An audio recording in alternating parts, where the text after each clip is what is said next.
Hey there, YouTube. How we doing today? Checking my settings really quickly. Everything looks okay.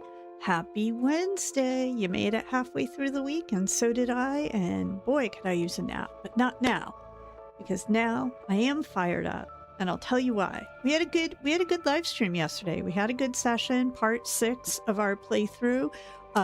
We got into the chimney of the cursed commercial area, and we learned that it wasn't cursed, and we met a really cool artist who makes dice for role-playing games, so we did that. We opened the apartment for the union boss, and we saw inside that apartment. We don't know whose apartment that is, but we saw that.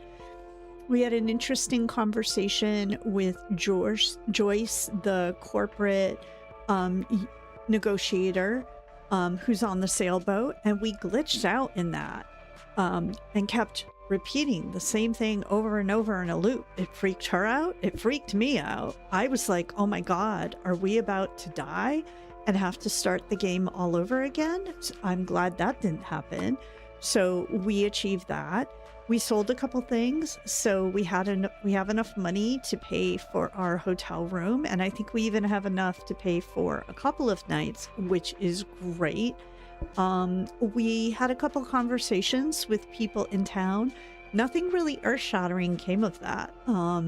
So yeah, but why I'm excited is because today Kim has returned. So it was a little bit of a quiet day in Revachol in the back half of the live stream yesterday because Kim wasn't around. We did some reading and caught up on some knowledge points. Yeah, he was transporting the body of the victim, but today he's going to be back. I'm hoping as we wake up he's back, so let's go find him. All right, here we are, and it is 7:30 on day 3, which is a groovy. I wonder where he is.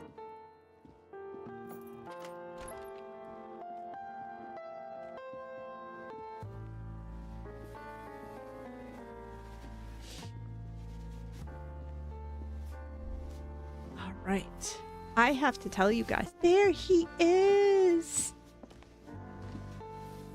How big of a dork am I? Because, ooh, sorry, Kim. Wait, everybody stand still. Stand still. I really missed him. All right, let's see how he's doing. Let's see. Oh, there's nothing to really say to him. Okay. Let's go pay our bill. Can I help you? About my bill for tonight. Got the 20 real?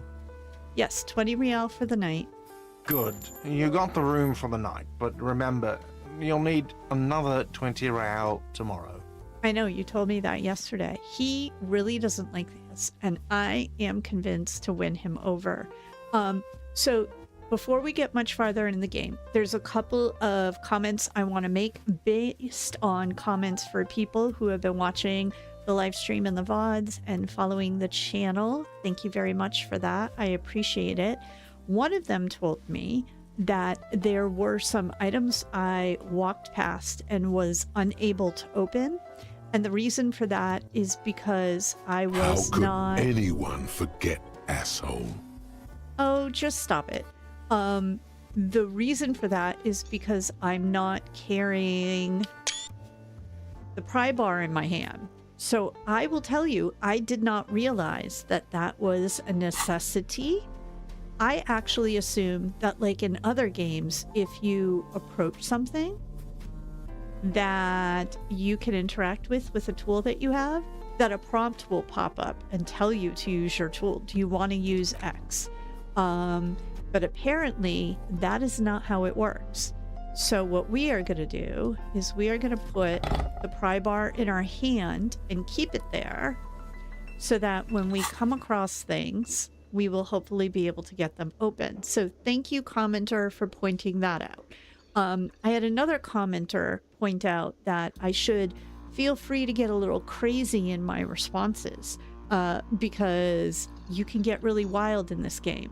Thank you for that comment. I will try that. However, what I will also say is I'm trying to play a redemption arc for Harry in a very specific way.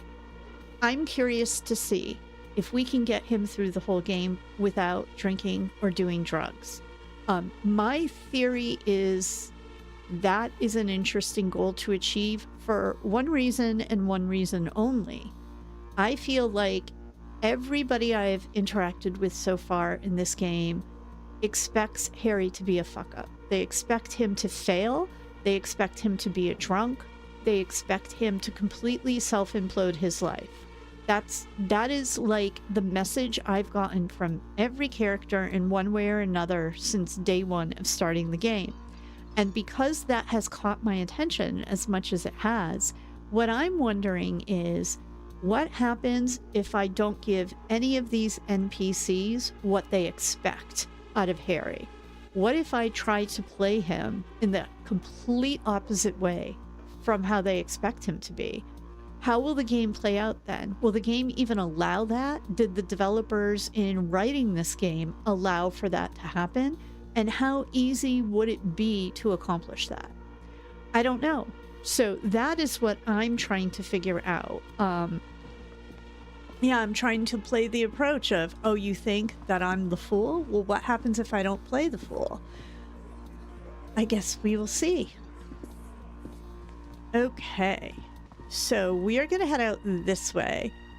One of the things that I am curious about already today is whether or not we can get across the water lock. It's supposed to open on day 3.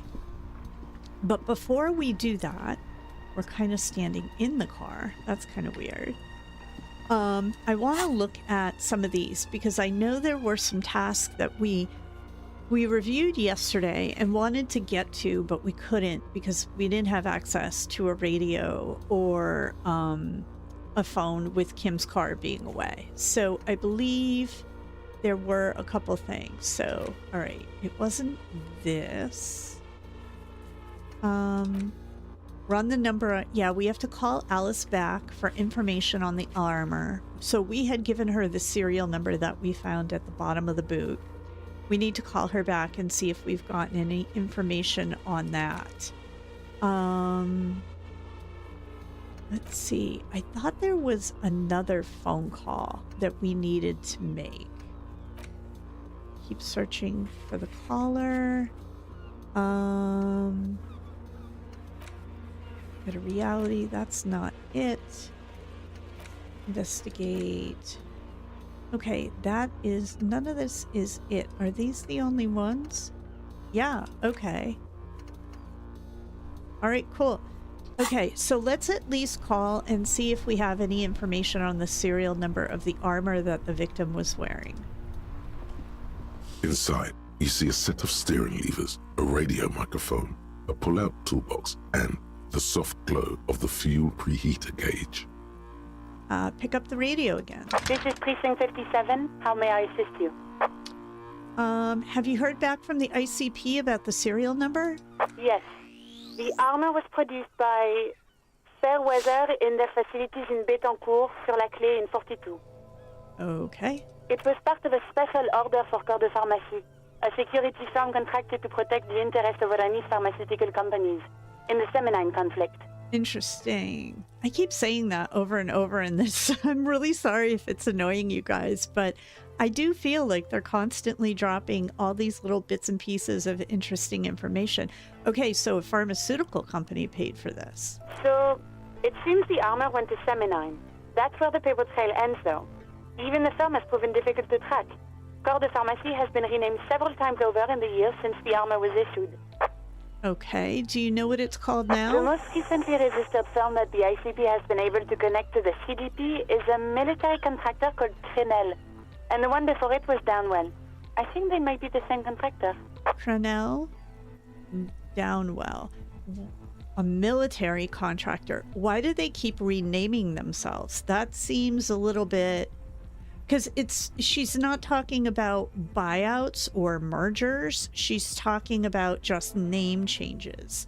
So it is suspicious to me that this company keeps renaming itself, and it doesn't seem to be because of a merger or a buyout, which is when you would typically see a corporation change its name. A suit of armor like this would have been manufactured with a particular person's physique in mind. You should ask for whom this suit was fitted. That's a good idea. So, all right, what do we have to choose for options here? Has the firm continued to work for pharmaceutical companies? A suit of armor like this.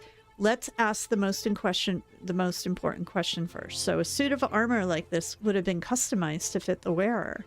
There must be a record of the person to whom it was issued. Yes, but the ICP tends to be reluctant to share private sector records. I could try to talk them into it, though. Well, yeah, we have a dead body on our hands. Yes. This is a fun challenge for her, an opportunity to contribute beyond doing her job by rote. She'll gladly put in the extra effort for Team RCM. Okay, so let's be cordial about it. Yes, thank you, officer. I really appreciate your efforts in this case. Glad to help. Call back tomorrow. Hopefully I'll have more for you then. Okay, Not yet, but I was able to convince the database people to share private sector information. They promised to get back to me by tomorrow morning. Do you have any other questions? Oh, I can connect with Sylvie again. Let's do that, because I remember she gave us some information about our badge, but I hate to say it, I forgot what that information was. Just a second, officer. Sylvie Malaika on the line for you, officer. Yes, hello? Hello, Sylvie, it's the police again. Oh, great. What else do you need, detective? Have you seen my badge? Yes, I know who you are. You're a police officer. The law. No, my badge is missing. Have you seen it anywhere? Oh, no, I haven't, sorry. Real policemen have uniforms too, by the way. Where's yours? Let's see. I'm gonna let it slide. I don't need answers for every little thing. Right. It's better to not ask too many questions, lest people start thinking you're a cop or something. So she didn't answer me. She had said something earlier, though, in our conversation about me waving it around. You hear the call breaking up on the other end of the radio, and then the already familiar voice. Anything else I can help you with, officer? No, I'm done with the radio. 57's over and out. In the cabin, you see a set of steering levers, a radio on a hook, a pull-out toolbox, and the soft glow. Yeah, there's nothing else we need. Okay, I was hoping, I know she made a comment, but she's not going to make it again, it sounds like. So we're just going to head this way, and we're going to see if this thing is fixed yet. Oh, this is new. Who are these dudes? We'll talk to them in a second, but oh, it does look like it is fixed. All right, let's talk to these guys. Can we talk to them? No, we cannot, but we can come over here. I'm excited to go to this fishing village and check out A rusting someplace control new. panel with loose wires dangling out from the hole where an indicator light used to be, and a mechanical lever sitting in the middle. Sorry, guys. My light doesn't seem to be as good as it should be, but all right. Pull the lever up. You grab the handle and pull the lever up. As soon as the metal connects against the contact pins, you hear a loud clunk. Then, the water lock starts moving.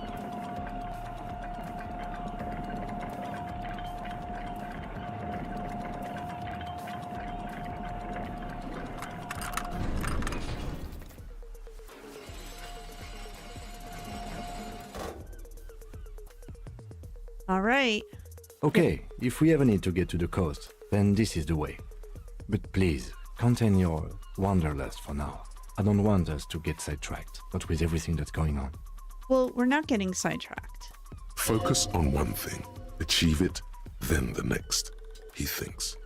That's the task chain. So, all right, can we have a conversation with him then? Because a Yes. lot happened.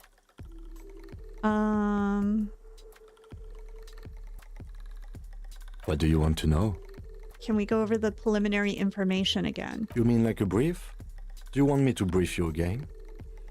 3 days ago, during that time, the victim had been stripped. Okay then. Was there anything else you wanted to know? Okay. I'm a little stumped that I don't run the number on the victim's armor. We did that. I'm a little stumped that I'm not getting the opportunity to bring him up to speed. So... Good. Especially considering what he just already said to me. But I'm going to leave it alone for now. The radio relay hums with electricity.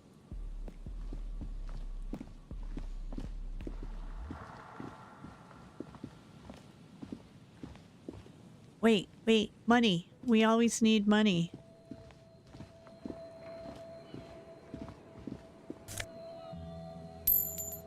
Nice. All right, now let's go this way.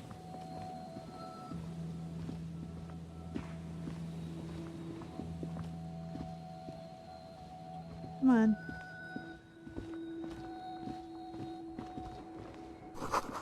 A breaker box to power the radio pylon above you. Maybe there's something inside. There is. There's cha-ching cash. Anything with him yet? Yes? Nope. All right. Ahead, decades-old concrete defenses. Children play on them now. Okay, there's stuff over here.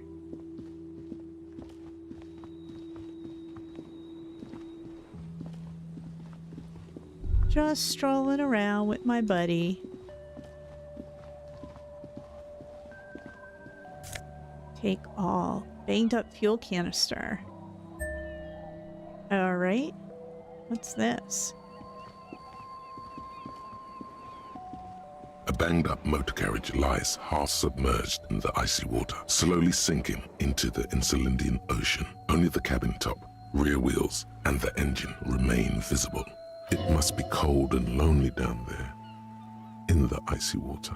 Remember the tire tracks in Martinez? This is where they were leading. This is where the tracks on the plaza were leading to. It appears to be so. The lieutenant has a peculiar look in his eyes as he inspects the wreckage. Let's investigate. I agree. We should definitely investigate. You get a sudden sinking feeling.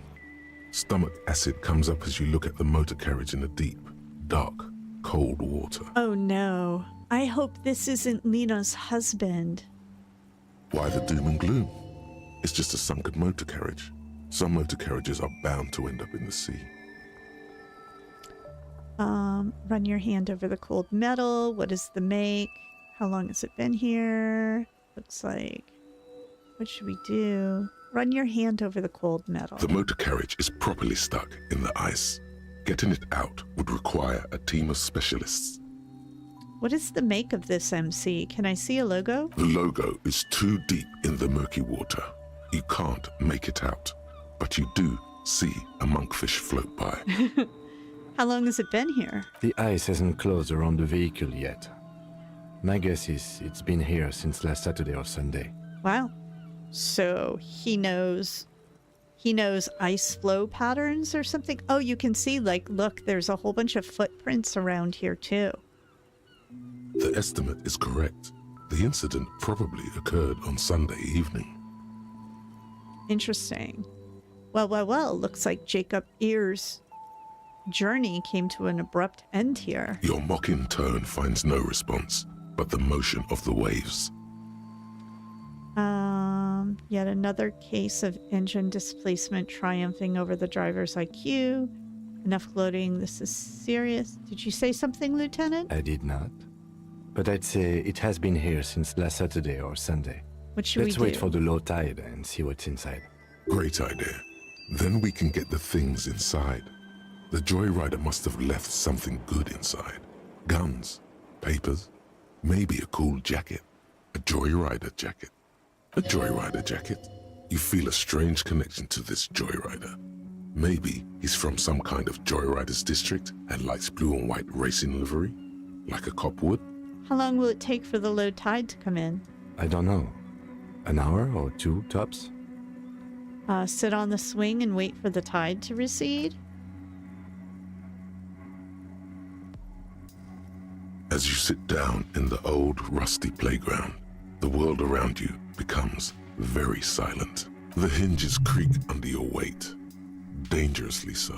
Nothing but the sound of seagulls high above in the sky, echoing like distant laughter. Ice cracks around the blue motor carriage in the sea. Hold on, it looks very blue. Or whistle a tune? Let's whistle. The tune on your lips forms a strange yet undeniably beautiful contrast with the surrounding bleakness. The lieutenant gives you a quick glance. Then, still looking straight ahead, he joins you with a higher pitched and slightly more melodic trill. Oh, this is so nice. I missed Kim. And they're having a moment, and that makes me happy. Two birds on a wire, whistling by the seaside, looking at the water and a sunken car. I like that. This would be a really interesting start to a short story. The wind blows. In the distance, behind the church, some vagrants are having an argument over a bag of tear they found in the reeds. Further away, a flock of seagulls lands. The clouds pass in the sky, and the shadow of the swing moves like the hour hand on a timepiece. 30 minutes have passed. Looks like this might take a while. Time to present a good topic for discussion. Okay, so what do we want to talk about? Do we want to talk about, I'm assuming this is asking Kim about his dad. Do we want to talk about the tide? Or do we want to ask a weird question? Let's do a weird question. Would you rather sit on an anthill for an hour or stand in a river of leeches? Well, historically, leeches have been used to prevent and even cure many ailments. Clouds on the horizon grow darker, and the shadow of the swing set keeps climbing. You hear the distant rumble of the city. 30 minutes pass. If you had to side with either the strikers or the shipping company, who would you choose? Luckily, I am already a member of an independent organization, and therefore do not have to choose between a rock and a hot place. Interesting. But if someone puts a gun to your head? Your voice echoes on the water, strange and out of place in the environment. 30 more minutes pass. Okay, he's not going to answer us. And that's on purpose. Because I think the game doesn't want Kim to influence how we look at the union versus the company. All right. Can you make out the marquee now? Wait, squint your eyes and say, is that a number on the side? Yes, 41. What do you think it stands for? Does he know something about the driver of this vehicle? 41 is his rank in the underground street racing hierarchy. This must be Tommy 41.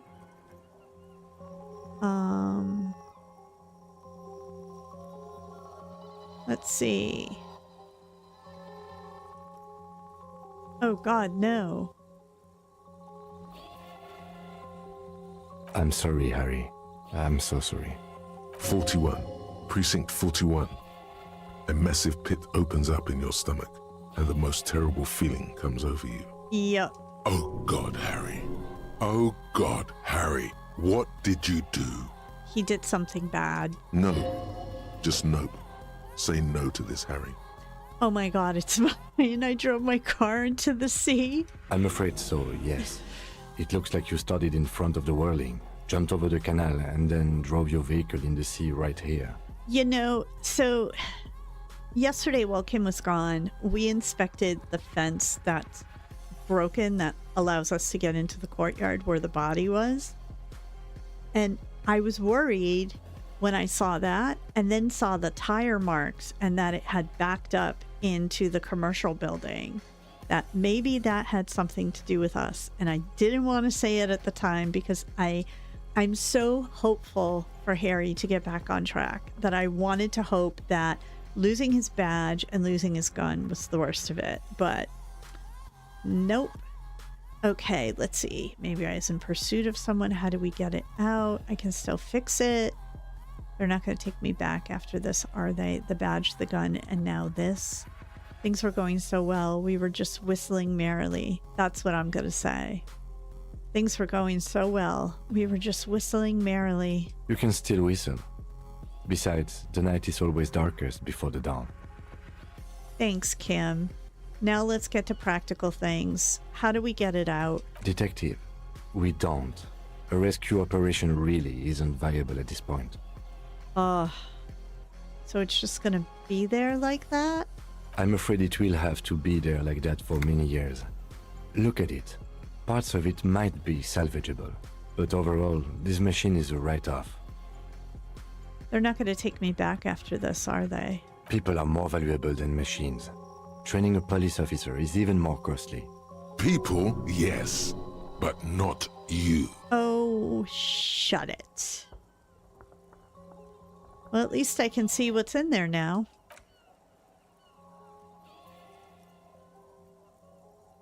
Yes. Let's go take a look. Find the traffic hooligan.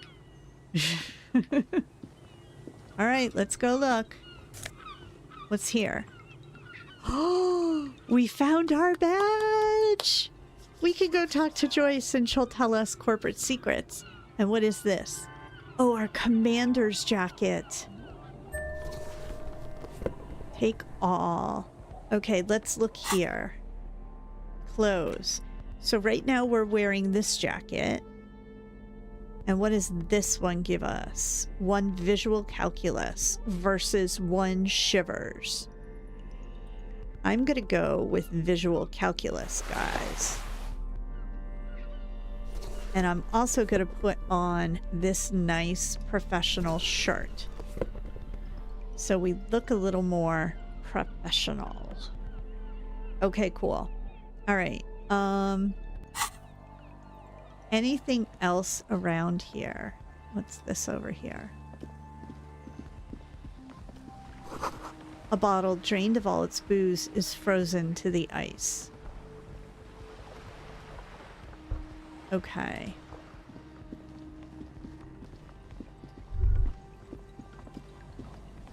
Wow, we really went on quite the rampage around the town.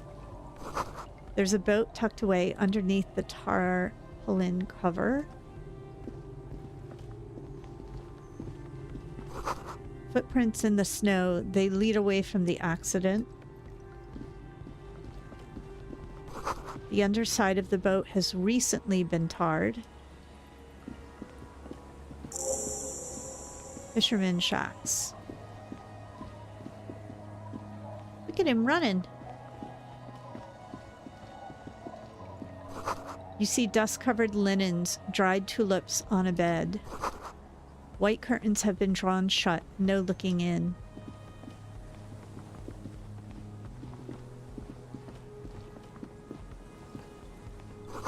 A wedding stone, well worn and covered in rust. I don't know what that is. I think it's to sharpen things, maybe? Cinder blocks, charred, a makeshift fire pit with magazines for lighting. The bushes are too thick and thorny to pass through. Okay, let's go back around this way. Oh, wait, there's people there. Hang on. How do we... Oh, what's this? The worn and beaten wooden planks of the bench do not look overly comforting. We can sit on benches after we've solved the murder. Let's go. I agree, man. I was just You clicking can on revisit it. the bench if you ever need to. Yeah, we know that already. What else do we got around here? Take all. Oh, good. We have better pants. So what are we wearing for pants right now? We are going to put these on. The Kingdom of Consciousness. Huh? Okay.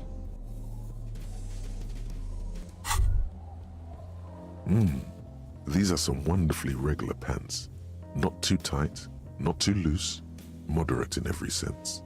You'll blend right in at some pleasant dinner party. Let's see. I like regular normal things. I'm not discarding these pants. We finally got them in better pants that aren't gonna make us crazy, so we're wearing them. I know you do. These Inter-Isolari pants are like wearing a perfect compromise in your nether regions. No one will call the moral intern on you like this, that's for sure. You're a little more moralist now, buddy. A little more normal, even if you didn't want to be. That's okay. Beggars can't be choosers, and right now we don't have a lot of options. I want to come back this way because I feel like maybe we overshot a couple things. Through the broken glass, dusty shelves, and a forgotten chair. Sounds of life in the north. A washboard scrubs filth from fabric.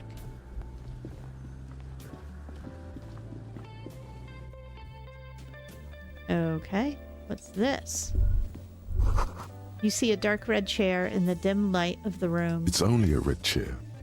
Just a red chair in an empty shack, with what looked like a dusty bow tie on the shelf. Nothing to see here, right?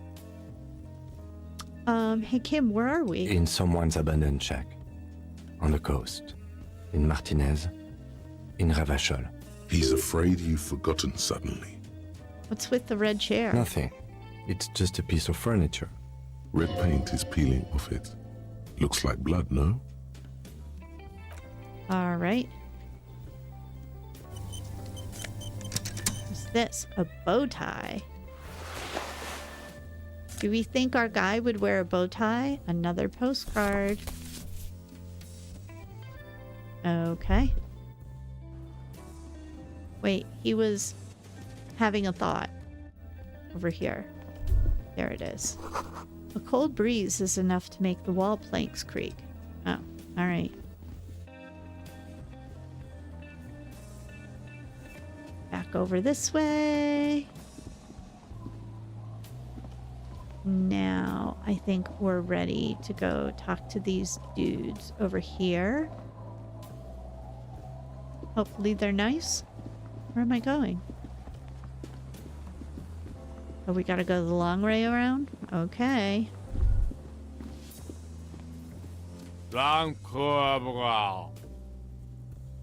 Grumbles an unshaven man with a ruddy nose. He narrows his eyes at you as if in recognition, then turns his head away. The noxious odor emanating from the drunken man is strong and familiar. Don't you call her? Yeah! Don't call Abigail! Who's Abigail? Abigail. Don't you fucking call Abigail. Abigail is his wife or girlfriend. Chances are she's gone. Calling her wouldn't make it any better or worse. Okay. Why shouldn't I call Abigail? He snorts and beckons you to lean in closer. Oh, no. Don't call Abigail. Don't call Abigail. Who are you? What's your name? Don't call Abigail. All right. Tell me about your friends. Don't you fucking call her. Hear me? Okay. Abigail. Don't call Abigail. So he's not of much help. Hey, tequila! I've been there. A 30-something mad clad in a two-piece lycra tracksuit puts down his pilsner, and extends his hand in greeting. Good to see you. How's business? How's the whole reality situation treating you? Shake his hand. So what's happening? Wait, tequila? Yeah. Tequila Sunset. How are the, high-concept, reality-based adventures proceeding? That's a weird question. Good. These people know your true name. Looks like it has preceded you, Mr. Sunset. More on that later. I like this guy. You should too. He respects you by calling you your true name. Not too hot. Reality, don't know. I have re-entered reality to conquer it, to bend it to my will. I am the law. Well, nice meeting you, but let's do That's 4. the spirit. I used to shape reality into my image a long time ago. Those days are over now. Aww. I don't like how his jacket is stained. Sadly, things aren't going that well in Idiot Doom's Spiral Land. Haven't found those keys yet, haven't won that great piece of ass back. No word from my business buddies. So see, this could be you, Harry, if you don't pull it together. This guy's your buddy. You feel it immediately. You belong to an organization, a fraternity of drunks. Yeah, we don't want to belong to that fraternity. Idiot Doom Spiral, huh? This is bound to be a good, high-concept conversation. At last. So, okay, so as a reminder, we got a letter from Everart yesterday. He wants us to have these owners sign something. And I don't want them to sign something.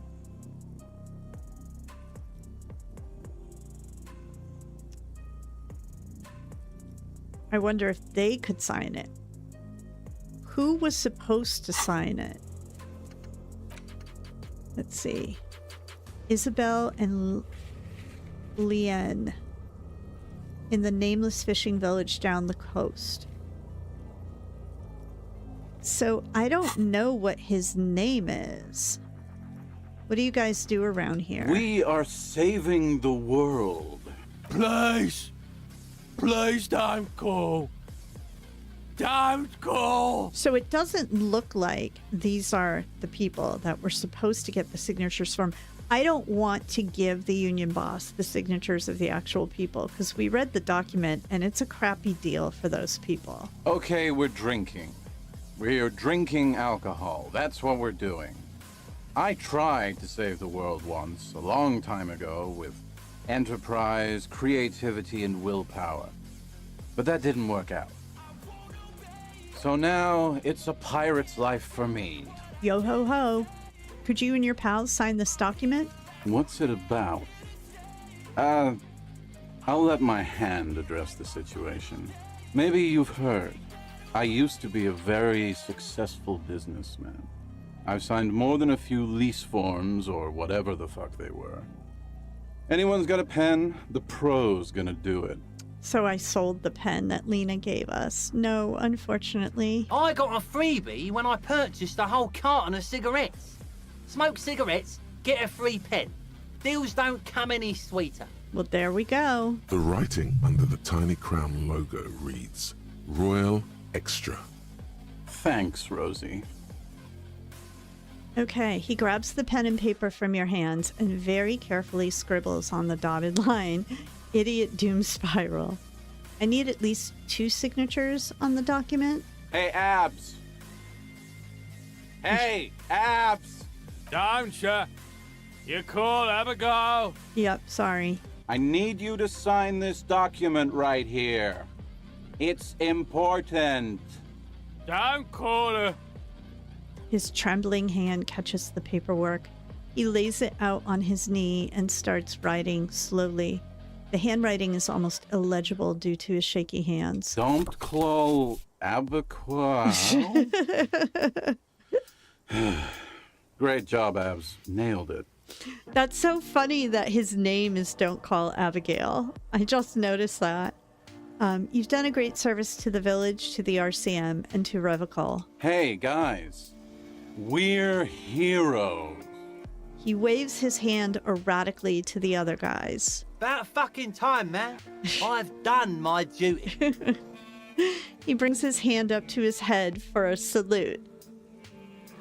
Don't call Abigail. Don't call her.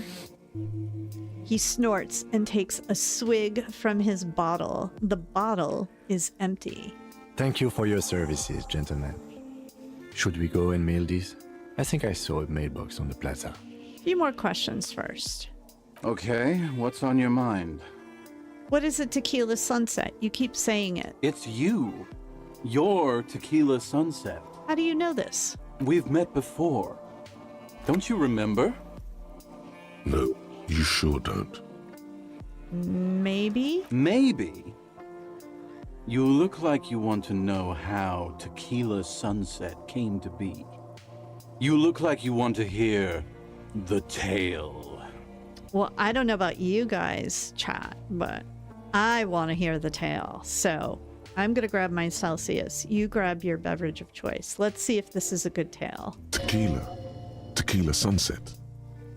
Something ominous there. For some reason, the name tequila fills me with foreboding. Maybe I shouldn't learn what it means. No, we're going to face it head on, man. Go ahead.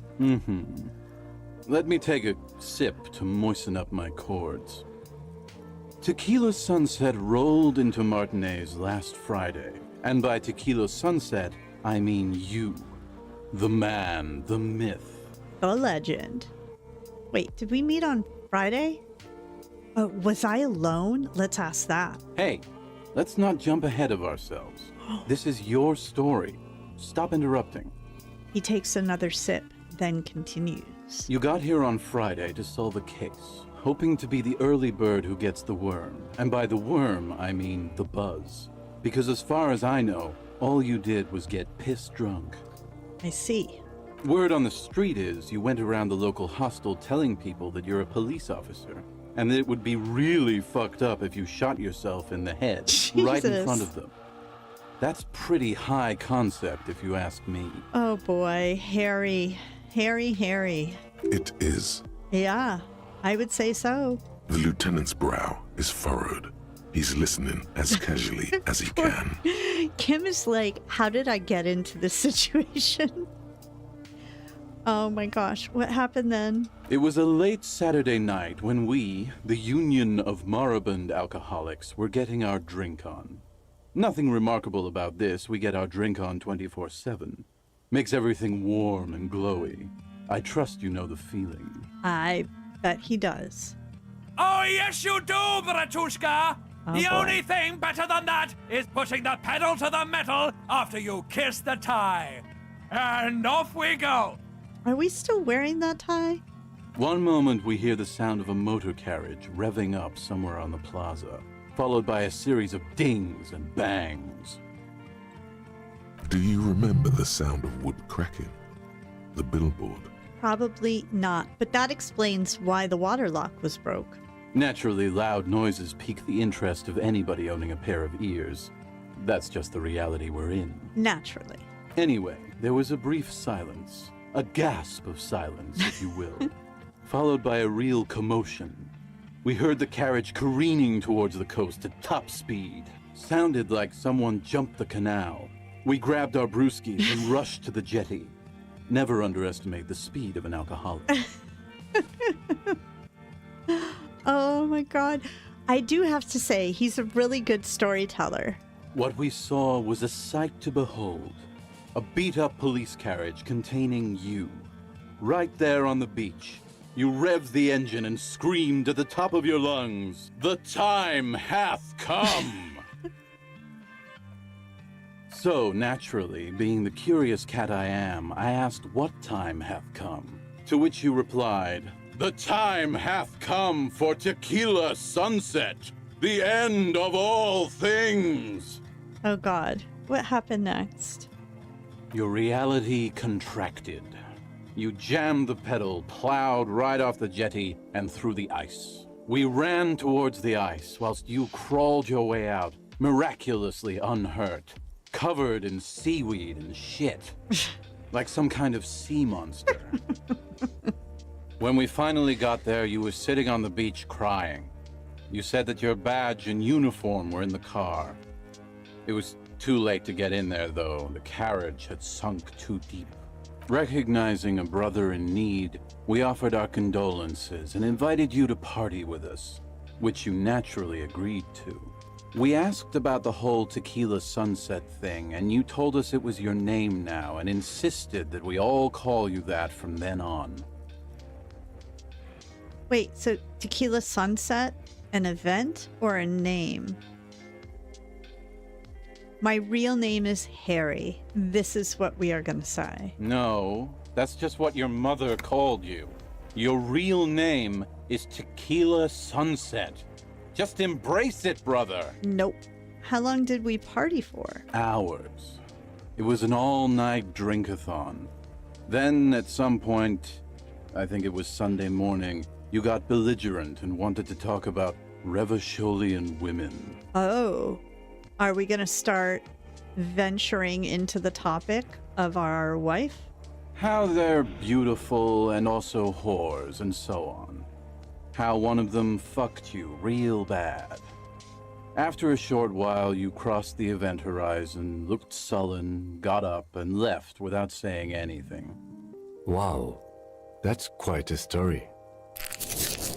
It is quite a story.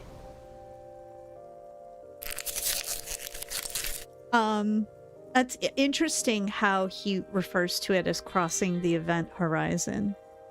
Yeah, I bet Tequila's a fucking legend around the precinct. You must be proud to work with him. If you only knew. What do you think Kim said to like his friends, family, or whomever when he was home for the night? He must have been like, I gotta tell you about this guy I'm working with. All right. Did I tell you anything specific about this person that fucked me? You were pretty vague about it, but you kept saying you got fucked real hard, and that we've all been fucked too. Please, don't open that door.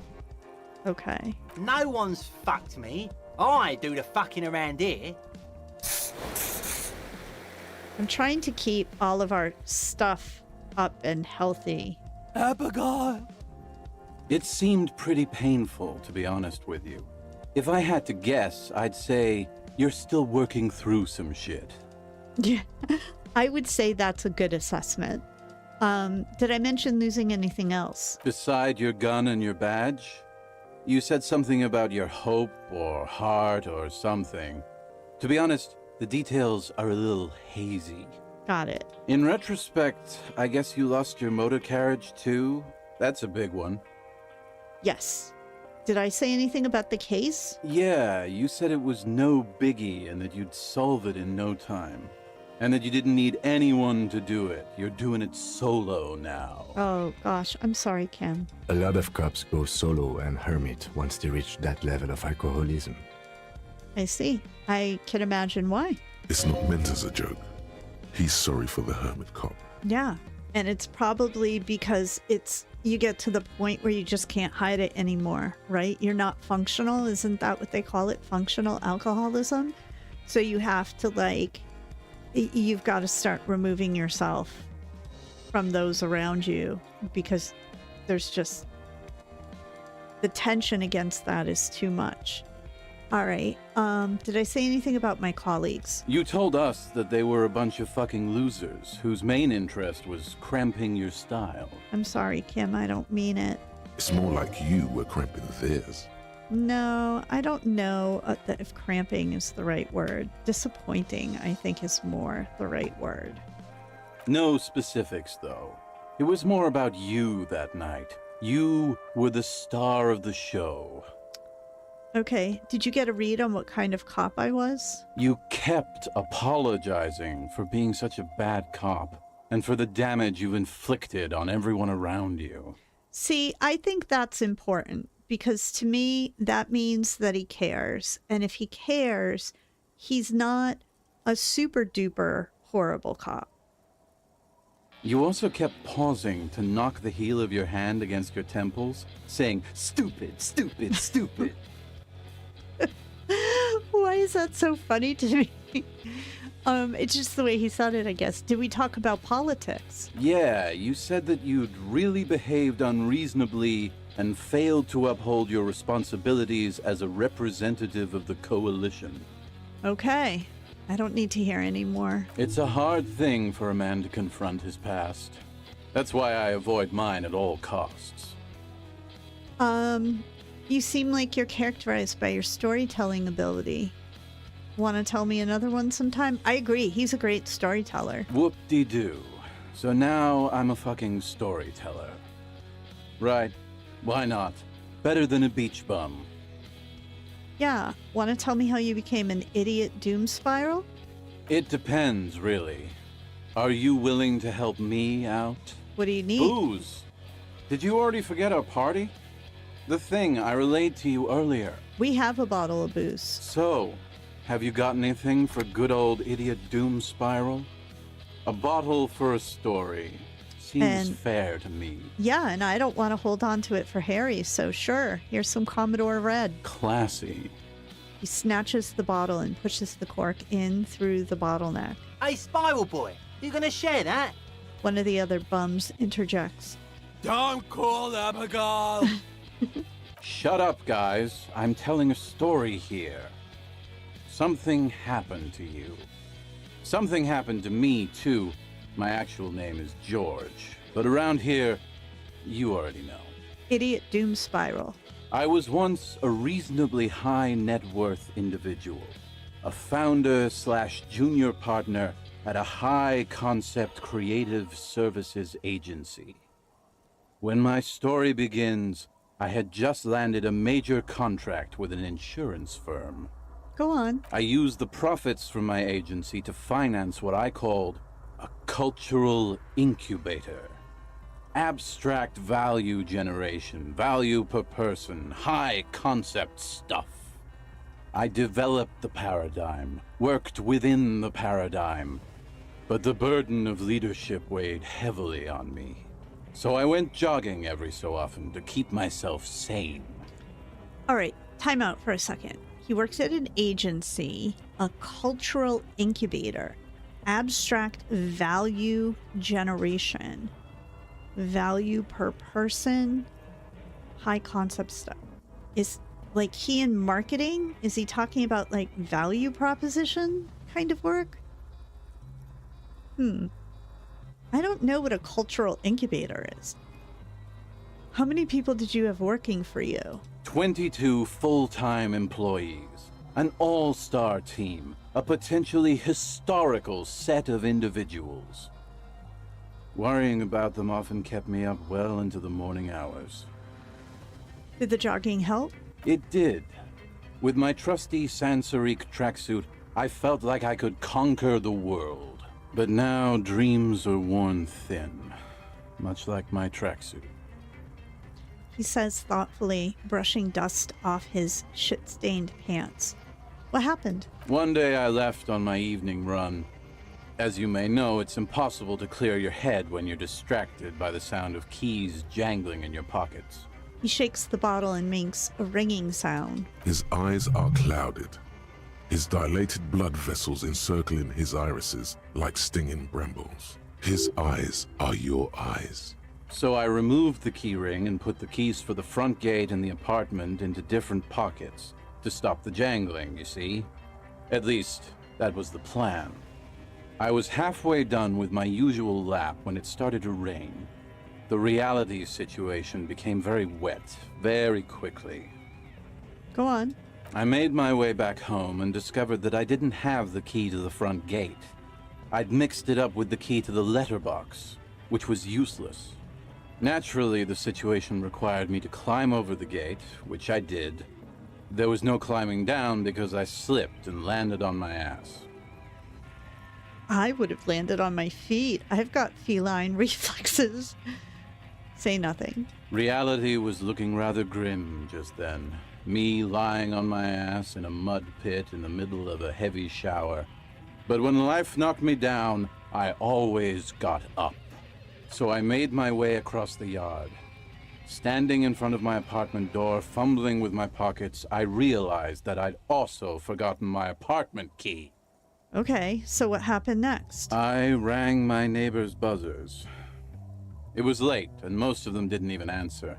Those who did assumed I was trying to sell them something and hung up before I could even explain the situation. People are naturally wary of ad men, you see.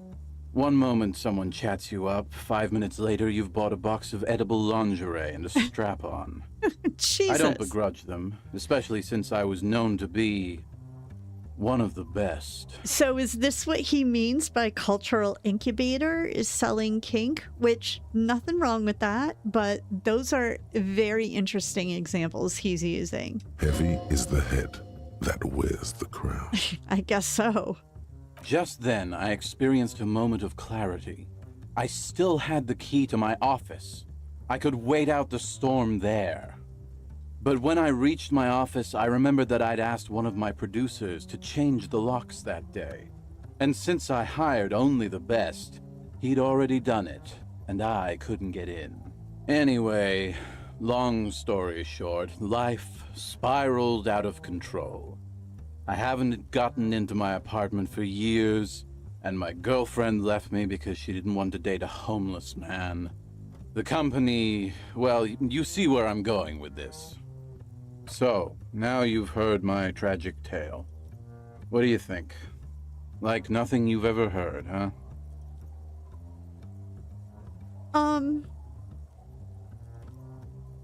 Wait, is that it? I feel like there's some steps missing.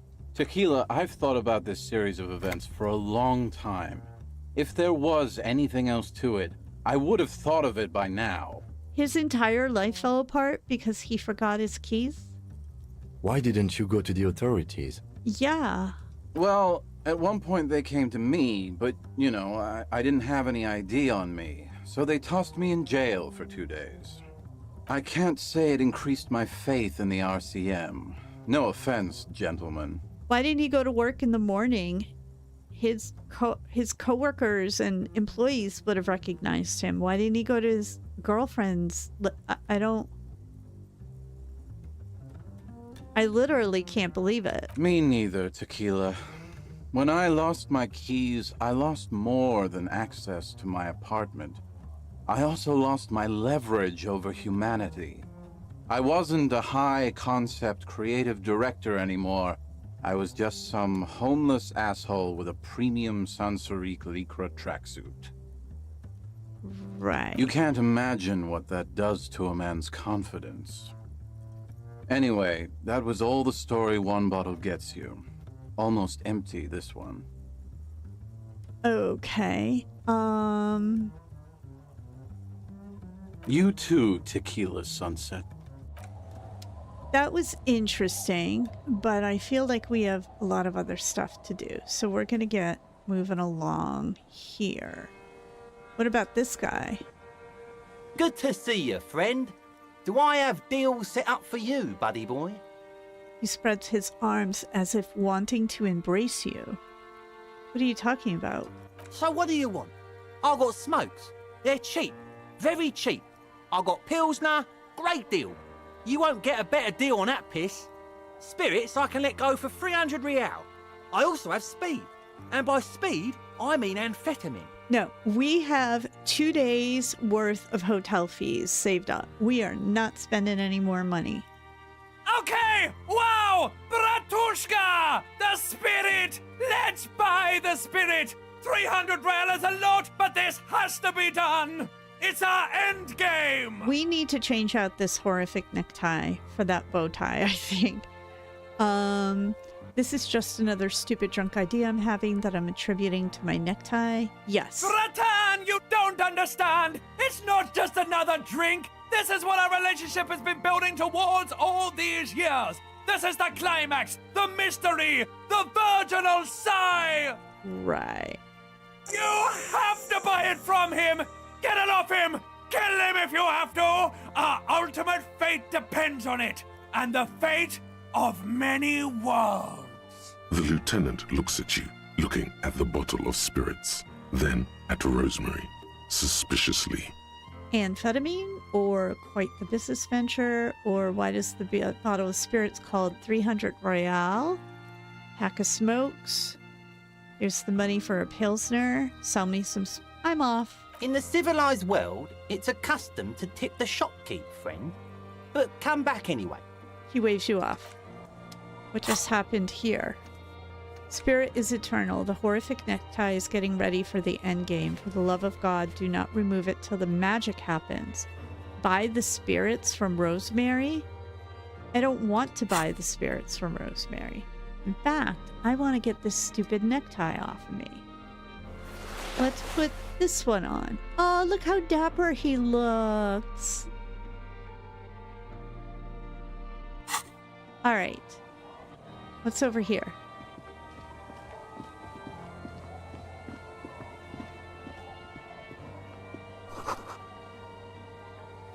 Okay. Money. Yeah, Kim, we're faster than you now because we've got a fancy necktie on.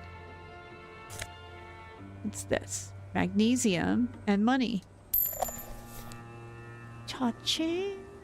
All right, what else we got going on over here? We've got this over here. Street sign is illegible below the graffito. What's this over here? A flower trough where nothing really grows, maybe in spring. Hard to see the details. The colors all warm and welcoming are cozy though. Oh, it is cozy in here. Industrial coal pellets burn with an orange glow. Oh, that's not good to be breathing that in. What is it? A ruffled grouse. Taxidermy. I'll take it. I feel bad that we just swiped their bird, but... Hello, mister. Aw. Little Lily. A young girl, barely 4 or 5 years old, sits on the sofa. She is looking at you with frank curiosity. She clutches a small stuffed animal. Occasionally, she twirls it around. I heard there was a girl here who had armored gloves. Is that you? Oh, I had gloves. Very big ones. Heavy, too. Where did you get these gloves? Found them when Lemmy and I were playing hide and seek. In an empty house. Where no one lives. I think someone hid them there. She doesn't want you to think she stole them. And where are the gloves now? I hid them. The twins were gonna take them. They're stupid. She lifts her stuffed toy up and looks into its one remaining eye as though searching for confirmation. We're going to need those gloves. It's for important police business. He enunciates the last 2 words carefully. Oh.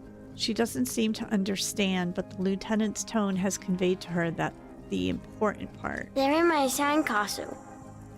Behind our house. Under the sand. You can break the castle. It's not very good. What's this? Show her the stuffed bird you took from the ceiling. It's a grouse! You might be able to get on Gart's good side if you replace the broken skewer you almost certainly broke.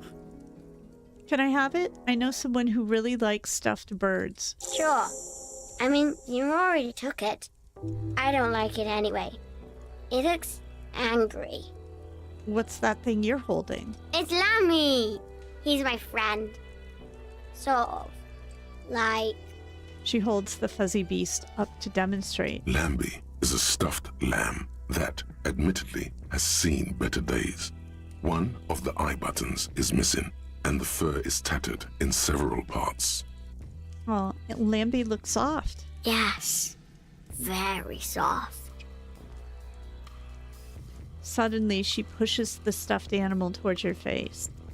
Press your cheek against Lambie. Isn't he soft? She's right. Lambie is very soft. She rubs the white fur against your cheek, then returns the lamb into her lap, cuddling it. Where are your parents? My mom's outside. And I don't really know about my dad. She gives you a bright smile like it's a good thing. Goodbye. Bye! She was sweet.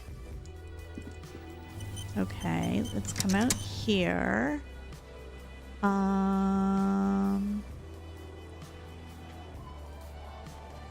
It's right here.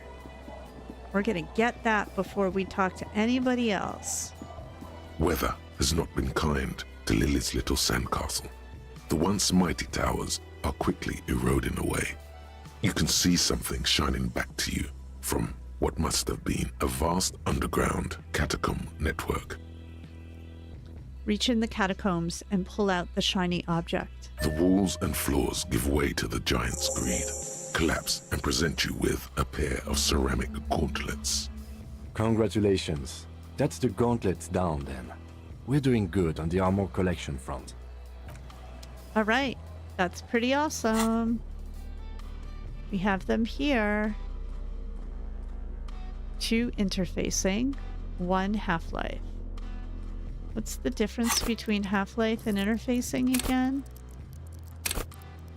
Fight or flight response enables you to sense the way situations are about to turn. Interjects palpable fear into your heart, fear that urges you to act before it's too late to act. At high levels, half-life makes you ultra attuned to the world. Okay, and then interfacing is working with, like, machines, right? Yeah, to use and improve them because that makes you a better human organism. It enables you to understand interactions with machines, be that how to repair the motor of a motor carriage or analyze the way a suspect used a pen or how to refigure electrical circuits. It even lets you steal keys off a key ring without being noticed. So our half-life is stronger than our interfacing. So I think what I'm going to do is switch out these gloves to give my interfacing a bit of a boost. Okay. As you fold your fingers into a fist, you realize you could knock anyone out with one punch. The white ceramic gloves wrap around your digits comfortably. Your movements cause tiny little clicks, like dice rolling somewhere far away, as the plates reorient to your motions. I will be responsible with this. This is just to protect me from harm, not to show off. The hardened vitreous enamel, at once sleek and voluptuous, adds a glow to your cheeks and a spring to your step. Just imagine what a full suit of this stuff could do for you.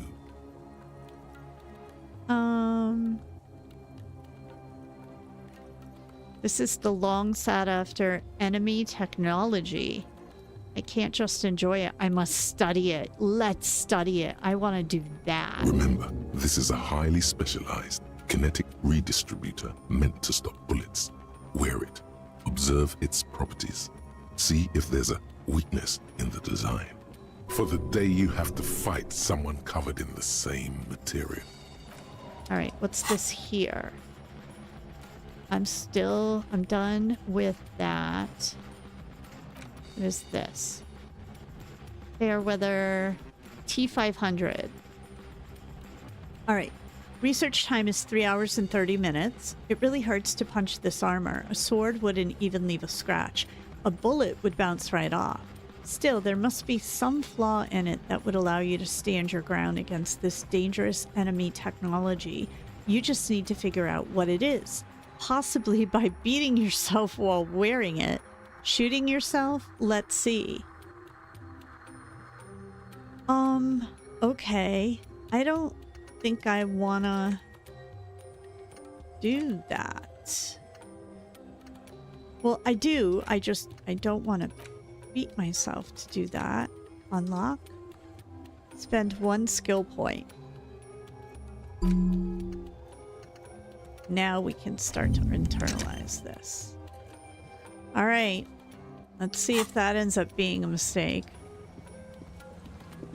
Now let's come back here. I want to talk to the mother, and then I'll talk to the kids. The woman next to a bucket of clothes hums an odd melody. Her eyes are closed. You're not sure about the melody, but it might be South Samaran, possibly Sigayan, also known as the apricot suzerainty. Welcome to the fishing village. Please lean in closer. I have cataracts. Lean forward. Oh, welcome, police officer. We don't cause any trouble around here. And we don't want any trouble either. Yes, ma'am. We are not here to cause any trouble, madame. What he said. We're cops. We don't cause trouble. We take care of trouble. Oh, of course. Last time we saw you around here was 12 years ago. You also came to take care of trouble then. Wish you did. But still, in Martinez, you're considered an ill omen. See. Wait, I've been here before? No, not you personally. I meant the RCM. Some of the men got into a fight. One of them killed another. Locked himself in that woodshed over there. Oh. He was brooding, needed some help opening the door. You got it open for him and took him to think about what he'd done in a more secluded place, somewhere more quiet. That's one way to describe a jail. She says it as if he was on some kind of spiritual retreat. Yeah. What kind of ill omen are we talking about? Oh, the usual. Dark tidings. Black hound. That's you, all right. A black hound licking your own heels. Hey man, I have a black dog. There's nothing wrong with being a black hound. They are awesome. Okay, I am an ill omen, all right. You're not. No one around here considers us an ill omen. People would have told us. Oh, Kim's very sensitive about this. Maybe they are afraid. Why? Because you're an ill omen. But you're still welcome here. As long as men with guns aren't chasing you. And maybe even then. Because that's the kind of fishing village we've built. I'm sorry there's not a lot of room to park the motor carriage. And not a lot of houses. Or a lot of people. My kids are long gone, searching for treasure. So are others. Ah, look at me ramble on. What brings you to us? Let's see. Where could someone stay around here? Stay? Most people here are trying to leave. I'm thinking of Lena's husband because as a side quest, we have to find him, and he must be staying somewhere around here, right? That said, if lodgings is what you're looking for, I've got a free room in the shack. Don't know if I can afford another place to stay. I won't charge you for it. Take it as a gesture of goodwill from the village to the RCM. Oh, cool. Wait, you're just giving it to me? No one is using it, and God knows it's not much anyway. You can stay there.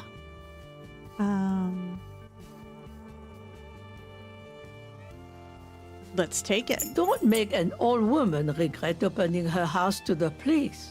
A key appears from under her apron and she hands it to you. I mean, why spend the money, right? If we could stay someplace for free? Well, if you are not in the hostel in the morning, I'll know where to find you. Here, in a shack. Well, yeah, like, I'm not saying we can't stay in the hostel, but now we have an option. He's a little relieved you're no longer in that room. Should he? This environment encourages one thing, and one thing only. Drinking. Let's see. Tell me about yourself. Who are you here? Me? No one. Just an old washerwoman. Mother called me Isabel, if that's what you're asking. And my married name is Sadie. This is the lady whose signature we were supposed to get for her to end up having her house turned into a nightmare. And we are not doing that to this sweet old woman. I'm glad we got fake signatures. Now it's your turn, Mr. Call me Harry. Why, I guess I will, Harry. Aye, it just rolls off the tongue. I used to know a Harry. Strong lad, but dumb as a rock. What happened to him? He did too many narcotics. So many, he fell off his boat and split his skull on a buoy. Folks who saw it say his head cracked open like a melon. Nasty, nasty. Yeah, that does sound nasty. What is in this fishing village? Just us. It's barely a village anymore. We almost don't exist. What do you mean? This is pretty much a non-place. A gap, a blank spot on the map, just a cluster of nameless shacks on a nameless street. The place is so pornographically poor, it's not even funny. Oh, okay. There's got to be something here. Who else lives in the village? There's Lillian and her kids. A few new folks live in the house to the east, but they are away right now. Okay, so Lillian was the other person whose signature we wanted, who I believe is Lily's mother. So I'm glad we did like fake signatures instead. And then there's the drunks. Not a pretty sight, but there's little we can do about it. Home is home, even for them. Oh yeah, I met a couple of drunks here. I'm sure you did. Nature keeps them in rotation. A new face pops up every now and then an old one disappears and is forgotten.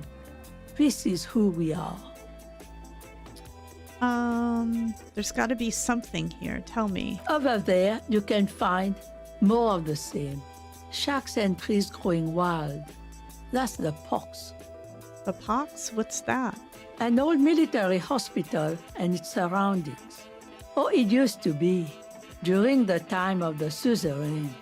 After the war, it was turned into a goodwill hospital for shell-shock veterans and folks looking for some quiet in the old sanatorium gardens. Sanatorium gardens, the pox. I would have thought maybe this is a TV reference, but the pox word doesn't line up with that. Now the area is crisscrossed with nameless streets and makeshift cinder block houses. Shacks as far as the eye can see. Okay, what happened to the hospital? The goodwill ran out. The staff left and the place was shut down. It's long gone by now. Okay, there's another topic I'd like to address. She nods, rinsing another piece of cloth. What's further down the coast? Not much. There's the abandoned church, the DeLorean Church of Humanity. It's been there since before my time even. Why is it abandoned? Some things just don't fly, officer. Look around. Who'd go to church here? They built it 300 years ago. Must have been nicer then. So, they don't hold services there anymore? The Ecclesiastes?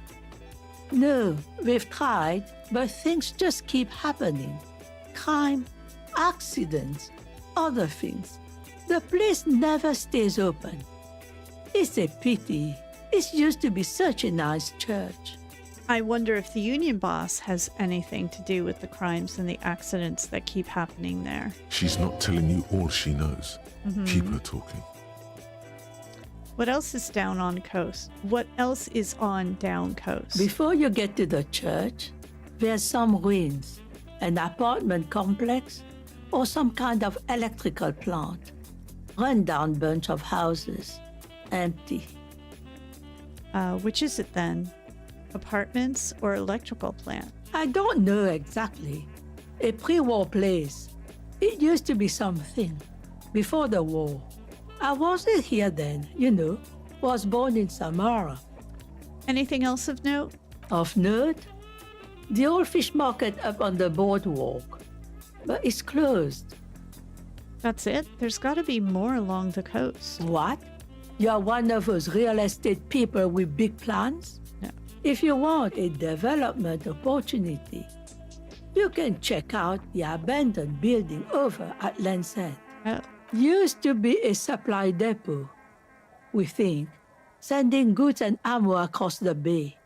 It's jammed shut though. We tried to get in, see if there was anything to sell or scavenge, but it's impossible. And now you know everything there is to know about this coast. Okay. I feel like Just us. we This missed is something. The place is so pornographically poor, it's not even funny. She nods, rinsing. Me? No one. Now it's your turn, Mr. Why, I guess I will. He did too many knocks. All right. I thought we missed something, but I guess we did not. Let's talk to these kids. The scruffy-haired little boy kicks a stone. He can't be more than 5 years old. The other one looks indistinguishable from him. He watches his brother kick the stone with his tongue lolling out of his mouth. Is Lily your sister? Yes. Yes. You guys look identical. The stone-kicking one becomes frantic all of a sudden, as if that's something to be scared of. The obvious fact that you just stated. He looks just like me. Yeah, I said that. The boy doesn't answer. His brother throws another rock. Both of their hair is covered in some kind of dirt. Good, that means they've been playing outside. You're bad with kids. The lieutenant remarks with evident glee. What are you, Kidmaster General? Maybe I am. Now, how about some actual police work? We are not getting anything here. Hey, where's your mom? The kids don't reply, absorbed in their little game. Bye, kids. Take care. All right. Let's see. Where else can we go? Up here? Take some money. What's this here? You can't see into the house from this angle? The door has seen better days. The layer of paint has started to peel off due to the salt and wind from the sea. Even the lock looks slightly rusted. Unlock the shack door with the key. I'll wait outside to give you some time and privacy to check out your new living arrangement. But just so you know, after we are done with the day, I'll still be staying in the whirling in rags for the night. We'll meet in front of the shack in the morning. The key turns with a satisfying click. You can enter the shack now. Okay, let's just check it out really quick and see what it looks like. This intricate heat engine hums quietly, giving out pleasant warmth. The floorboards creak under your step. Old science fiction magazines, books about bird watching, an almanac from 39. On the table, you see a bowl of water, a rough soap, and next to it, a small hand mirror. A straight razor soaks inside the wash basin. Shaving the right call? The water reflects back a vague image of your face. Nose bulbous and red, hair unkempt, wrinkles lining the eyes and forehead. The stash is gigantic. We're gonna wait until we have a little more hand-eye coordination. You see waves, the sea, a church. An old mirror hangs on the wall. You see the reflection of your face in it, adorned with the expression. Let the mirror be. What is this? Oh, logic. We have yet another jacket, guys. Let's... inside you hear the cozy sound of some kind of heater sputtering. So let's compare jackets. This one has one esprit de corps and one visual calculus. This one has... No, that's not the right one. Logic. Okay. I want to look up esprit de corps again, because I always forget what that one means. This one. 5. The very spirit of policing enables you to understand your blue-souled sisters and brothers, not only by picking up subtle signals, but by witnessing flash sideways scenes. Okay, so our logic is in pretty good shape. We're gonna keep this jacket on. Where should we go next?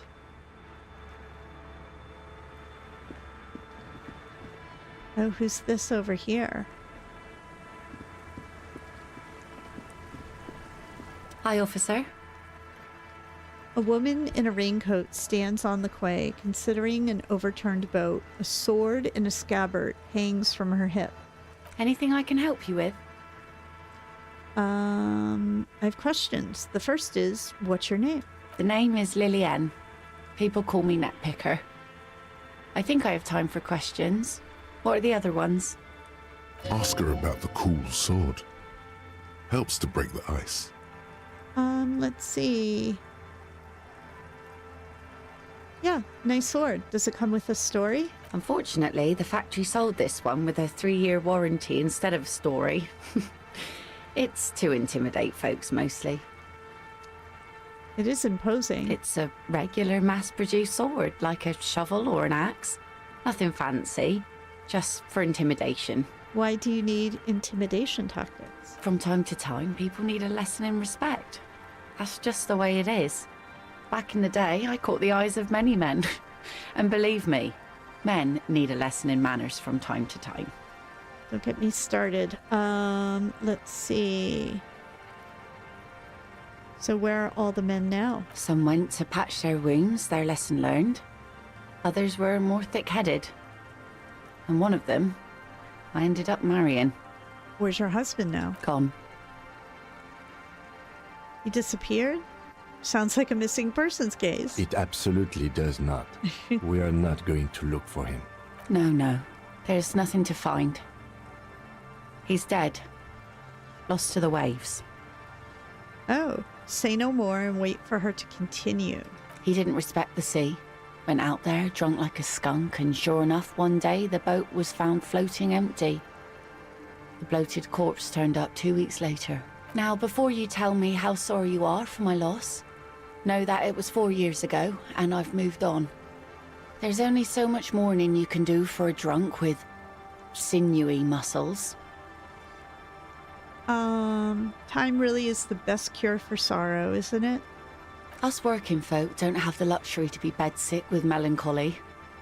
I buried him, mourned for an appropriate amount of time, and went on. Life didn't really change that much for me and the kids.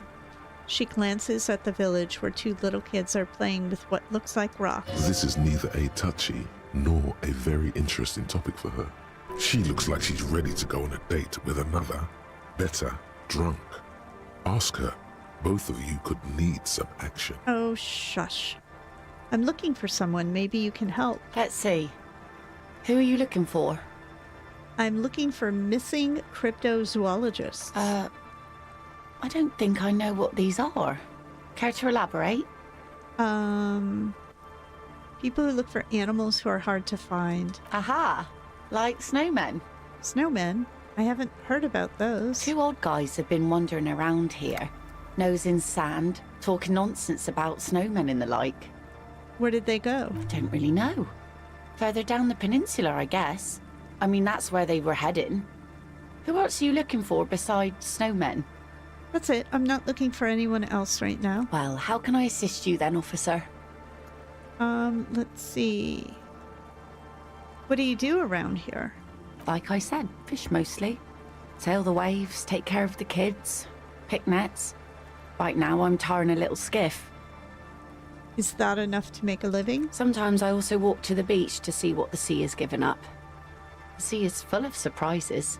This is what is called a conversation. You don't have to be guarded right now. Interesting. What have you found? Wood, pieces of glass.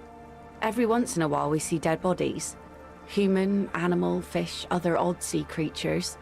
A mine washed ashore once. Ugh. Bottles, drugs also. Lost cargo in general. Most of the time it's just wood and glass. All right. Major choice moment. You only get to ask one thing. It would be weird to say them all. Choose wisely. I need to know about those human bodies, a mine, drugs. This place looks bad. Why don't you leave?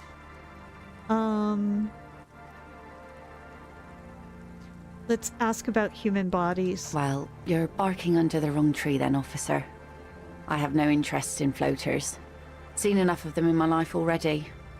Very unattractive bunch. Yeah, maybe stay clear of the things reminding her of the floater she used to be married to. Just saying. Okay, so I take it that's your skiff. Sure is. The sun, I call her. Coated with a fresh layer of tar just yesterday. It'll take some time for it to dry, assuming the sunny days continue. Sunny days? Aye. Sunny days. You got a problem with that? No, ma'am. We have no quarrel with sunny days. Good. It would have been bad news had it turned out it wasn't a sunny day. Bad news for the skiff, bad news for the nets, bad news for the kids. There's a moment's silence. She looks at the rain streaming down the yellow belly of the boat. When do you think the boat will be ready? In time, when the sea turns and the winds settle, she will be ready. All right then. My prediction, it will be at least 2 days. Okay, be seeing you. The boat is floating freely in the water unmoored. What are these doing in the fish? What? Cavalry boots. We're totally putting those on. 1 perception. Yeah, these are not practical shoes to be walking around on the beach. Oh, look at us. We are styling now, people. All right. I don't think there's... what's down here? Money. And what's this? The ladder leads to a school of fish swimming in the kelp. The planks creak beneath your weight. All right, let's go back up here. And back up here. Can we keep going this way? What's over here? Yes, we can keep going this way. I'm digging, exploring. Rust-eaten letters read Mazout. I'm digging, really exploring the beach here. It's fun. The rear tire of a motor carriage adorns the reeds. $1.15.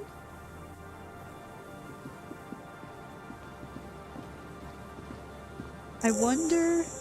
Quick travel unlocked. Church. What am I thinking about? A kick drum pulse. The music is coming from somewhere on the ice.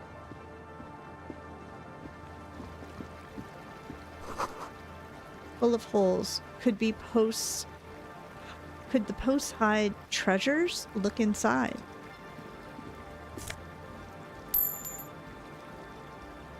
How do we get over here? Oh, we gotta go all the way around. So much to explore. A pole screwed into the ice keeps the tent erect. More tribalistic markings. This post is covered in little humanoids. What? A pane of eternite has been planted into the snow.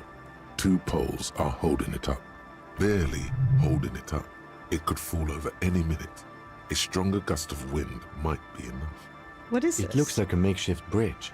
Could be convenient. The pane falls into the icy snow with a soft thunk. Perfect. We should ask that girl on the ice what's going on here. The lieutenant gestures towards the young woman next to the tent. Oh, I didn't even see anyone over here. There she is. Trash from some unending party.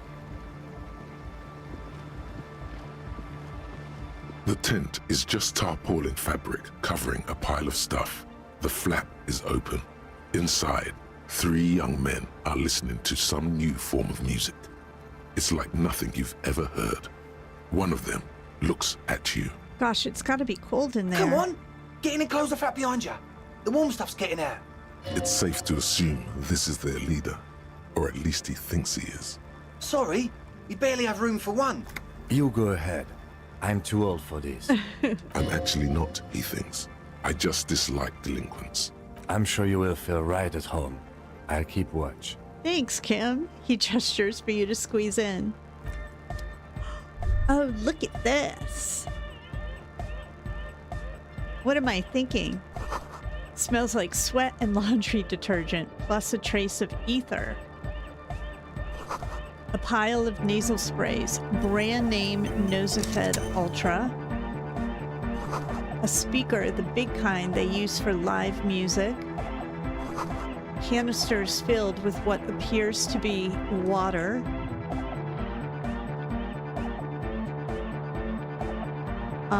okay.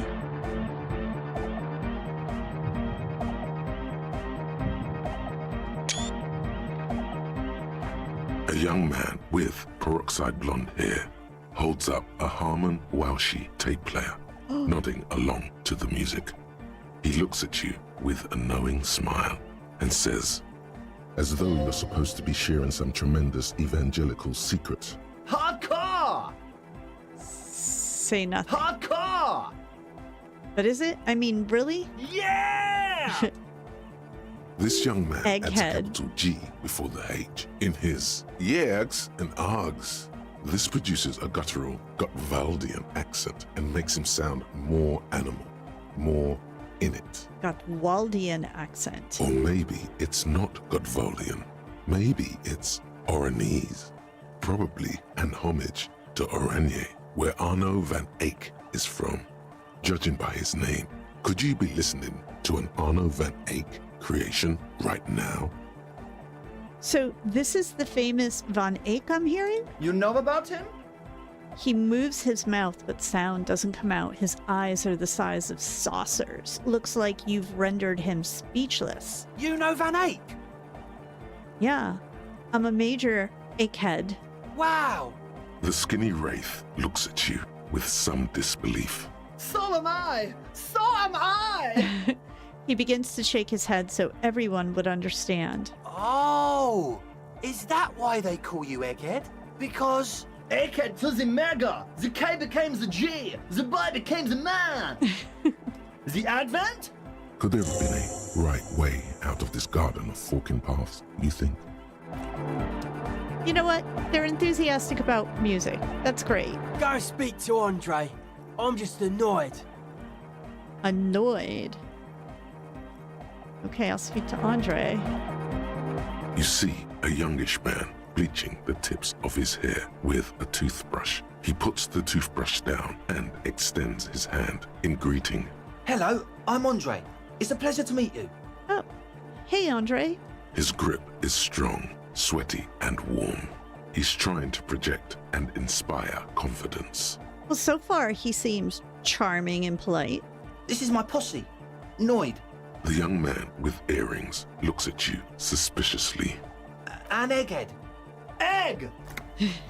The tape player high above his head continues to blast strange music. Together with a Settle Burger, who's out there right now, doing some seriously progressive sonic experimentation, we like to think of ourselves as music venue organisers. Why are you here? You see, we've been all over Jamrock North, prospecting for real estate to establish a new venue in. Also for talent. Yeah, thank you, Egghead. And while there is no shortage of raw, unfettered talent spinning tapes in Jamrock, we've had rotten luck with the real estate part. Place is a shithole. I apologise for my friend Noid's potty mouth. I realise this is not how you speak to a police officer. He has authority issues. Let's see, there's no need. The place is pretty bad. Yeah, let's just go with that. Which brings me to the problem of occupied ecclesiastical property. I bet you've noticed the derelict hive of narcomania on the coast. An attempt to pander to your perceived conservative sensibilities. No person his age would ever use a word like narcomania with a straight face. Don't fall for it. Enough histrionics. What are you talking about? I'm talking about the church. And I'm not exaggerating. Even a place of spiritual refuge can become a magnet for all sorts of dopeheads and burnouts if left unattended. So you know what this reminds me of? Like, I think it was in the 90s, and I think it stopped in the early 2000s. There was a church in New York City called the Limelight, which actually was converted into a nightclub. And that's when club kids were all in the news because they used to hang out there. It's not there anymore, I don't think. Dopeheads! Burnouts! He angrily spits on a screw, then starts cleaning it. Well, I'm sad to say, that's exactly what happened. Sad because we were just about to put Martinez on the map with one of the maddest dance clubs in Jamrock. Nah, strike that. In Revachol. And building off of the Club Kids vibe, Bill Hader had a character on SNL called Stefan, and that's what Stefan was built off of. Or inspired by, I should say. Strike that! The world! And sadder yet, because the dopeheads and burnouts hold up in there were the worst kind.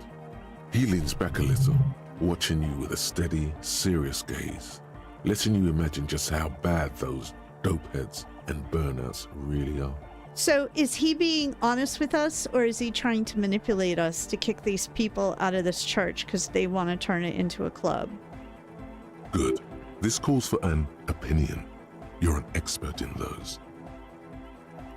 I won't stand for narcomaniacs of any kind. Or I feel like you may be laying this on a bit thick. Yeah, what's really so bad about these dope heads and burnouts? I think that's a better response. They're spooky! What exactly do you mean by spooky? I was hoping you would be the judge of that, officer. All I can say is, their spookiness is the kind that keeps us from restoring this church into a community centre and a place of spiritual refuge. Also, they don't eat or clean the building. Shit's gonna collapse. People just want to spin tapes without them spooking it up. Place has bad signs. No one can dance like that. I like these kids. You know, we've all been there. You're young adults, you've got a passion for something like music or something like that, and you just want to swing for the fences, right? Thank you, Egghead.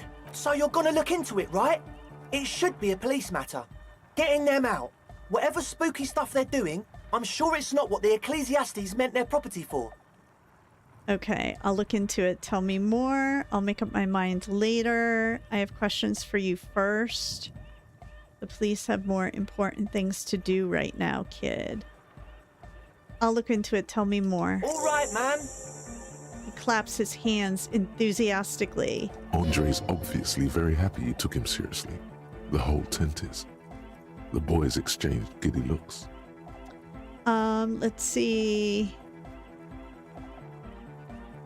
You mentioned some kind of ecclesiastics own the church. Who are these ecclesiastics? Oh yeah, that's a meteor name for the founding party. Thought it'd be cool to use it. Before we go on, what do you mean by meteorin? You know, of Meteo, concerning Meteo. And what is the founding party? Come to think of it, I've never really looked them up, you know. I can't give you a precise definition, but they're a very powerful religious organisation. And they have roots in ancient mass society. And they're the custodians of the Pericarnassian church. Plus, they anoint the innocents. They, like, made the innocentic system, no? Oh, that came up, I think, in some of the reading that we did yesterday in one of our books. It doesn't sound like they would appreciate a dance club in their church. You're totally wrong about that. He shakes his head. The Pericarnassian church is about love. And Nordic music is about love. I got love for my Pericarnassian posse. Love is the relay out of death. We dance! We dance! Go for it, buddy. He violently shakes the tape player as if to see if he can break it. Love is hardcore! It is hardcore, I'll give it that. Unity! Unity, yeah. Unity! Make some noise for my Insulindian posse! Can you imagine? Kim's gotta be outside this tent right now thinking, what in the hell is going on? He turns the volume up, then looks at you with a knowing nod, as if obvious you will now break into dance. You feel it. The anodes and the cathodes coursing through you. Your big toe starts tapping along to the base, as if testing the waters. Yeah, no words. Enjoy the beat. Feels good. Yeah, great. All right, I guess love can be pretty hardcore. Oh yeah, it can. He's coming around. You're getting it. All right, let's see. Yeah! Yakokata! The place to be! He seems ecstatic that you share his vision of Pericarnassianism. I really love these kids. Do it for the masses. Do it for the crew. His friend forms a fist with a screwdriver still in his hand, approvingly so. I didn't want to say it, but it was pretty lame of you to imply otherwise. Anyway, you got more questions? The one with the large head is still looking at you, nodding his head, waiting for your body to start moving. Who exactly are these people inside the church? Truth is, I don't really know. None of us do. I don't even know how many there are. All we've seen are glimpses. Interesting. You haven't even seen them and you want the police involved? Well, there's also the machinery. Oh. This machinery is of the deeply mystical variety. When I first scouted the place, back in February, it was abandoned, empty. Took some time getting the crew together. So about 2 weeks ago, we came here hoping to set the stuff up. Suddenly, there are all these strange machines lying around in there. Oh. One of them has wires running into bowls of water. Wires into water. Never seen anything like it. Andre, tell him about the feeling. Oh, and it felt like there was something in there with us, watching us from the dark. That's kind of creepy.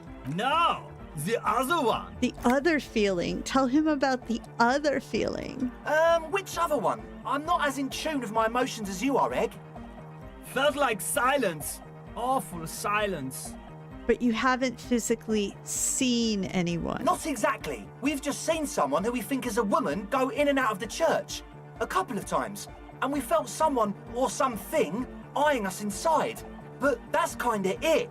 So this is probably way off base, but does this have anything to do with the cryptozoologists? They're looking for weird shit too, right? What was that about something watching you? Like you aren't alone, you know? It wasn't quite human, if you know what I mean. It was this dark shape climbing upside down along the ceiling, like some kind of crab man. A crab man? Yeah, you know, the way it was climbing up and around the ceiling, like a crab. It was stalking a cell, exhibiting ambush behaviour. Exhibiting ambush behavior. Odd. Crabs are usually marine creatures and not known for climbing walls. Ambush behavior. Crab man. Crab man! Yeah, totally. I mean, I didn't personally see it. Estelle was alone that time, but I believe her. If she comes out running and says there's a crab in there, there's a crab in there. You should ask her about it, but be nice. Don't tell her you don't believe in the crab. There probably is no crab man. Don't let them draw you in with this nonsense. Well, something happened. Whether it was that they saw something or they were on something, there's still something going on in that situation. So we will ask her about it. Can you tell me more about this machinery? You should talk to Noid about that.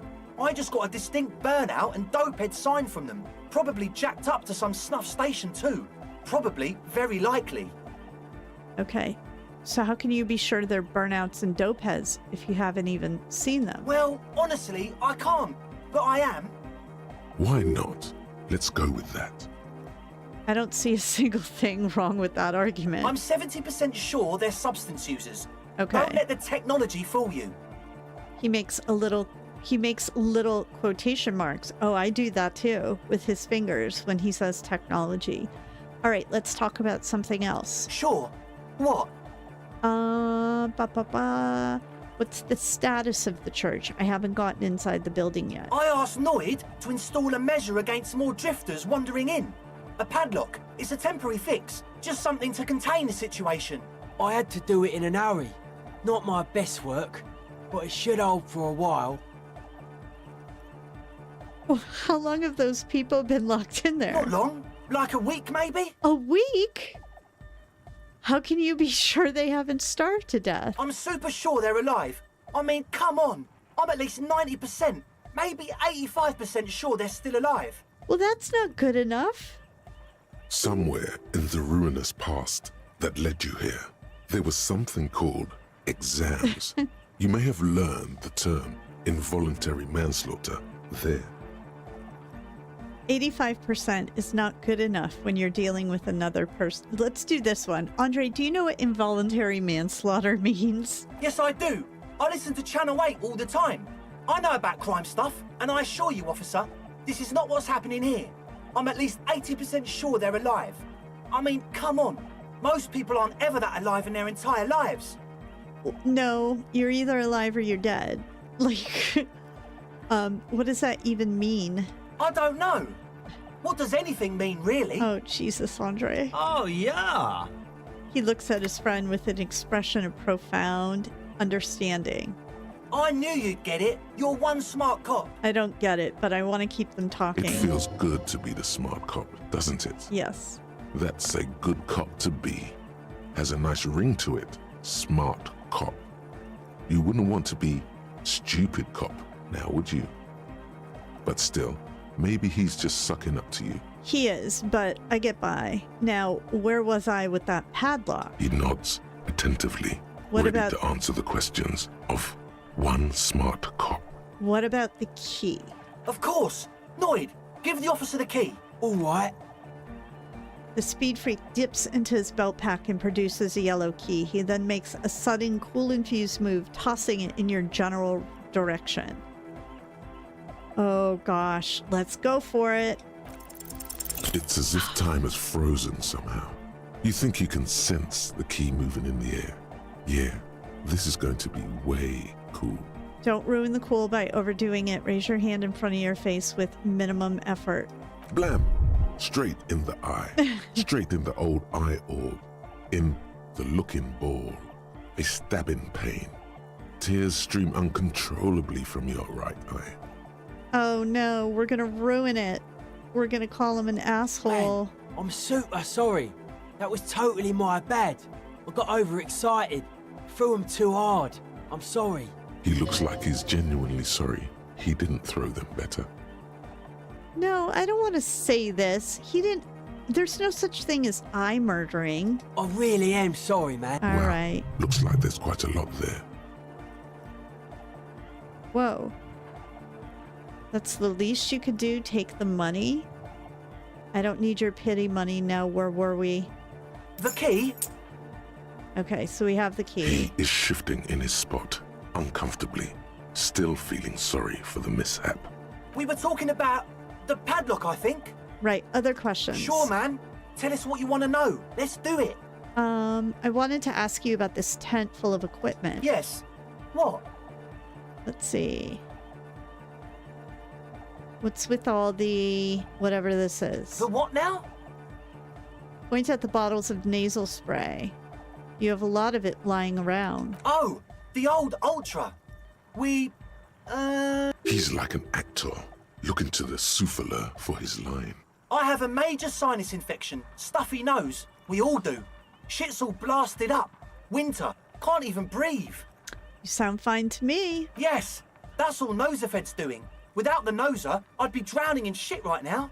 Nosafed is the shit. Can I have some? I have nose problems too. Sure. Here you go, officer. The Noser. Blast away. Great. All right, enough He of nods this. enthusiastically, no doubt a little relieved. That's it As for now. always, we'll be right here, waiting patiently for the news. Yeah! All right, let's get out of here. Oh, Kim, if you had the conversation that we just had, it was something. Here she is. A shaggy-looking girl in her late teens or early 20s kneels on the ice with an electronic contraption in her hand. Hearing you approach, she looks up. Oh, hello there. Bird, up here in the corner. Hi, Bird. We don't see a lot of wildlife in this game. She must be Estelle, the last of the speed freaks, Posse. It's cold out here, but she's not wearing a hat. She must be freezing. Dear child, it's freezing. Where's your hat? You must be Estelle. Let's go with that. That's my name. I take it you have met the others. Did they tell you about the church and the club thing? They did. Will you help us? I'll help you, all right. Great. Let us know if there's any progress, will ya? We've been waiting for weeks here. Dear child, it's freezing. Where's your hat? Huh? Maybe she didn't hear you. A little louder. I said you should have a hat on. So should you. I'm wearing a hat.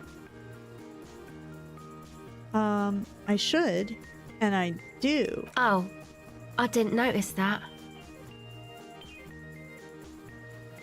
It's nice. You should wear one too if you plan on staying outside in this weather. Yeah, well... Look, man, fuck the hat. What did she just say? That's not how a civilian is supposed to address an officer of the law. Is that kind of language really necessary? I'm sorry I said fuck the hat. I was concentrating on something else. My whole family swears and it rubbed off on me. There's a pained expression on her face. She'll answer your questions now. The others told me you went inside the church. What did you see in there? Oh, that. You're not going to believe me. There's no point in me telling you. She's less prone to blurting out crab man than the others. We'll see. Go ahead and tell me. Okay. I went in and I saw a woman next to one of those machines there. Okay, Noid so we calls didn't it a know that. mainframe. So there was a woman in there. She was dressed like someone who's been raised by their grandmother, you know, strange old clothes. Had this absent expression, didn't say anything, just stood still. Go on. And then, you know, right behind her, a man crawled down the wall, upside down like a crab, down the church wall. I think the woman didn't even know he was there. He was completely silent. He stopped right before he got to the floor, then just hung there like that, looking at me, right at me. I fucking turned around and walked out. End of story. I would walk out too. Were you taking any substances though? Like a crab, you say? The lieutenant nods. His face is stone. What did this crab man look like? It was too dark. I couldn't tell exactly. Wait, I wonder if he was wearing any of this armor. Do you think any of this armor has like sticky stuff on it to help you do something like that? Come on. She obviously could. She already went into detail. You were wrong. I do believe you. Why? Seems too ludicrous for a lie. I guess so. Anyway, what else? Let's see. What are you doing out here in the cold? Recording, I guess. And what is it you're recording exactly? I think I'm recording cracks in the ice, but there's no way to tell. Not without headphones. I think I just recorded your footsteps too. Not sure how that will sound. So we live on a small lake in Littleton, and I'm curious if she's recording the sounds that we hear. So on the lake in the winter when the ice freezes, sometimes it makes these really cool sounds. It almost sounds like sound effects like in a sci-fi movie or video where it's like do, do, do, do, do. And it's the sound of like the ice contracting and moving. But it's really neat and it kind of moves along the ice. So like, it's hard to explain, but it's really cool. Okay, what are these recordings for? The cracks, the footsteps? The musicians in the Palaceum used them for making music. They looped the stuff, cutting the tapes together. They make music out of cracks in the ice and keys jangling. Crazy sounds like that. It's hard to explain. It almost sounds like the sound of like the guns that stormtroopers are shooting in the Star Wars movies, that do, something like that.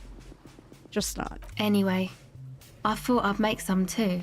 It's supposed to be like a music place anyway. Yeah, she rubs her shoulders and looks around. Yeah, there's really cool sounds you can get from the ice. I don't really know what I'm doing. They use synthesizers too. I don't have a synthesizer. She looks at the recording device. The thing she thought would fill her hours with joy and escape. It's turning out to be an empty fantasy. She feels childish, very useless all of a sudden. No, it's very creative. Take this, you're cold. The lieutenant begins to take off his jacket. No, man, fuck that, I'm cool. I'm sorry I said that. I'm sorry about the fuck. It's okay. Let's see. Give her your hat. Here, you need this more than I do. Thanks. She puts it on. It's a bit large for her.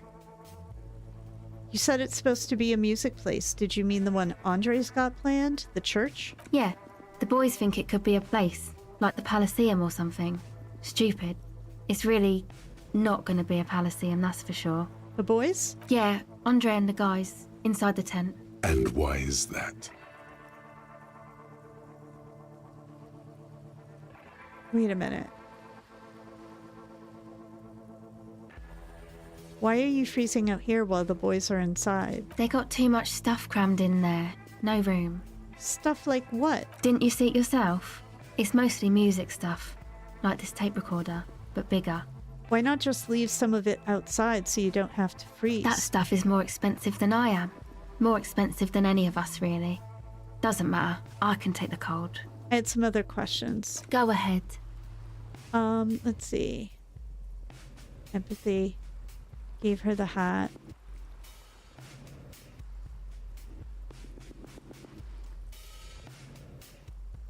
I'd like to know more about your My associates. I haven't got much to say about them. What do you mean? You must know something about them. Of course I do. I just don't tell people about my friends and who they are and so on. I don't provide information on them. That's an honest answer. To the cops. Yeah. What about you? Tell me something about yourself. Me? I'm a silver bird. That's a cool answer. Uh-huh. Okay, maybe I'll ask about Don't know all what this makes later. you think it'll be any different later, but... Let's see. What's that device you have there? This is a portable recording device. It's for field recording. Low quality, but still. And the wires? Actually, just one wire. I picked on it till the braiding came loose.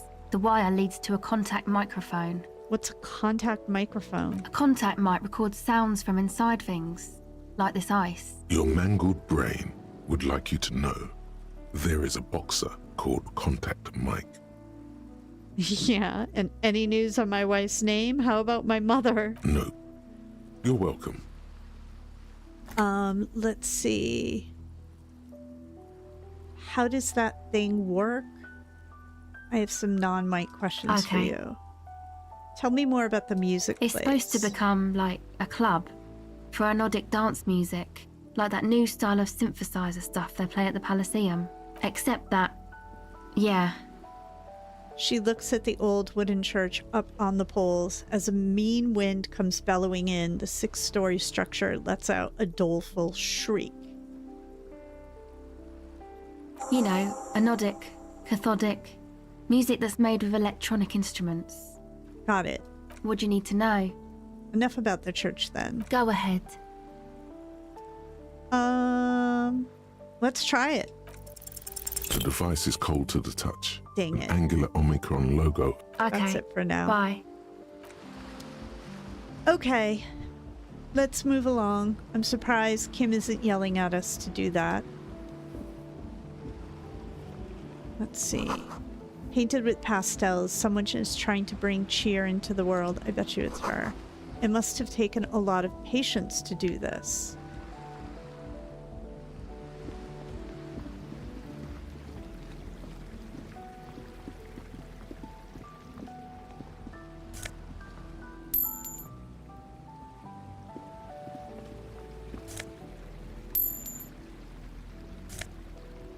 Oh, fun. We are finding all kinds of little things. What's this? Alcohol.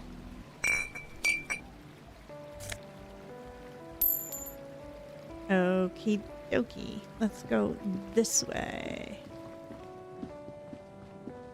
What is this over here? The sign reads, St. Brune, 1147. What am I thinking? You feel the shadow of a very large building fall on you. Dusty pews in the shadows. Many seem to be missing. Oh, let's go in the charge. Heavy wooden doors, more than twice your height, stand shut in front of you. The rectangular sea-worn ornamentation appears in stark contrast to the padlock, carelessly drilled into the wood. Open the padlock with the key. The lock turns easily. You hear a click as the shackle pops open. Let's go.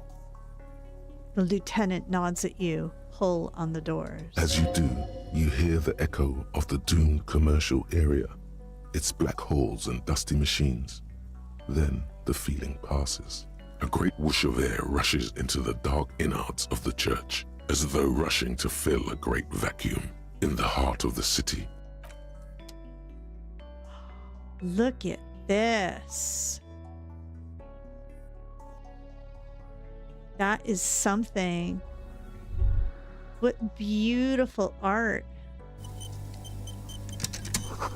A strange stillness fills you as you look ahead. You should walk here, not run. This grotesque wooden figure looks half finished.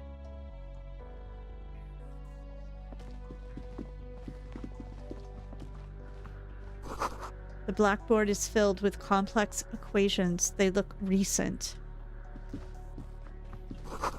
Feels like it's trying to become one with the church. Okay.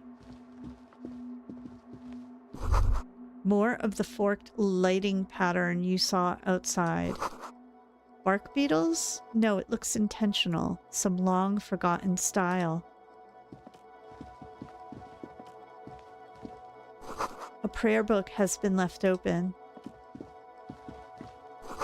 A bowl is filled with water. A live wire runs directly into it. Okay, so this is what they were the kids were talking about.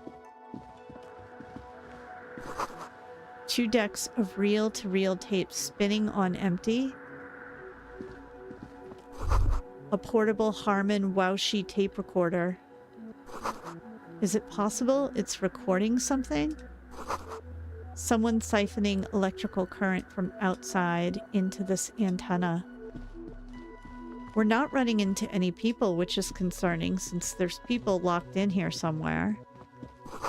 A spider has spun its web around this wood-carved pillar.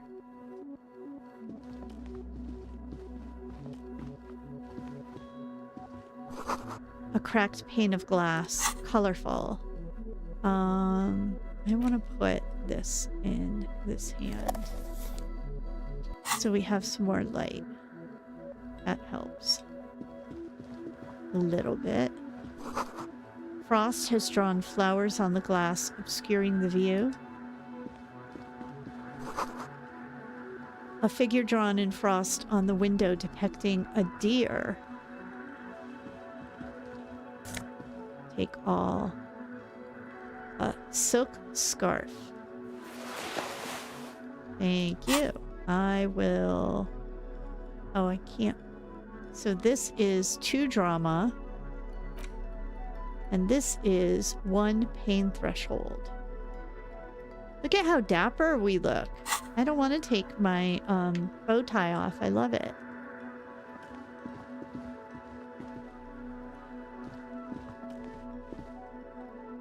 Harry looks serious now. Did you hear that? The silence in this part of the church, it's almost palpable. All the shifting matter and shuffling of living things is gone. Nothing seems to exist beyond the church anymore. Maybe if you were to stand in just the right spot, even your footsteps would be completely silent. Wait, I think I still hear something. And then it's gone. Almost all of it. But for the faintest of hums. It seems the sound here is detached from its source somehow, if not blotted out outright. Truly unusual. You can hardly hear your own breathing. Yell as loud as you can. Your voice is barely audible. Not a howl, but the softest of whimpers. Interesting. Stomp your feet and clap your hands. You produce a few muffled thumps, after which the silence feels even more total. What is flying around? Is that a bird or a bat? Is it a swallow?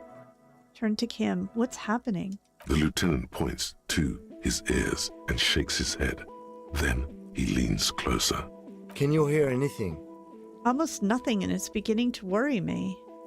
The church just has strange acoustics, some engineering trick. His detached tone conceals how uncomfortable he is.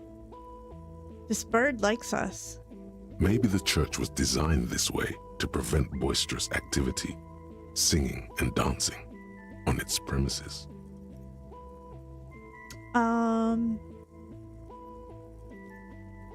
Maybe they wanted to discourage singing and dancing.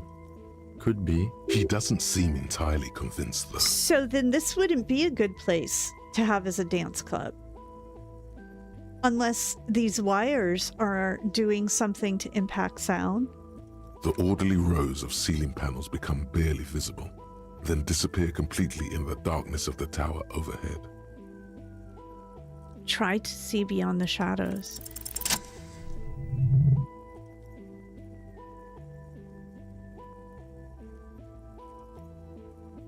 I'm gonna succeed. What am I gonna see? It's like So there's something dark. moving up there. A shadow has emerged from the tower and it's making its way toward you through all the other shadows. On the seal? Follow the shadows' movements. Let's do that. It's not a shadow anymore, becoming more substantial as it gets closer. The shape of an animal descends. Officer, is there something up there? The lieutenant follows your gaze, attempting to see whatever it is that you are seeing. Oh no, you've lost sight of it. Where did it go? On the ceiling? Yes, the darkness makes the ceiling feel infinitely far away. Blink. Should I have put on that scarf? You see something Look at it. hanging from the rafters, looking straight at you with dark eyes. Maybe it's possible to talk to it. Look at it. We are switching out pain threshold. All right. Just in case. The shadow is a man made of the same stuff as the carpentry of the building. He is studying you intently. Oh, what is that called? I can't remember. Is it like a golem? There's a word for it. It's when you make like a man or out of clay and then you animate it so that it comes alive. The crab man. Hey, who's there? The man leaned forward a little, fixing you with a steady, unreadable gaze, then speaks. Habitual alcohol use has made you into a scared little pussy, Holmes. But don't worry, everything's gonna be all right. You come to the right place. That accent is Villalobos, a peninsula in Mesk and a district in Jamro. There's a sizable contingent of Villalobos-speaking Mesks in Revachol. What is going on? What are you doing here? I'm here to receive the mother's love. You can too, Holmes. And when you're ready, she will take your hand and lift you out of that despair at the bottom of that bottle. This man is obviously a habitual narcotics user. Do we really need to question him? Kim, you don't want to know what the deal is?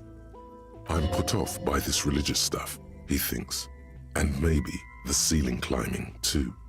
It's all very hard to square with the lieutenant's own view of reality. Hey, and what was that about the bottle again? You haven't even drank that much lately. Lay off it already. Shish. I guess I have a bit of a problem. I'm a policeman.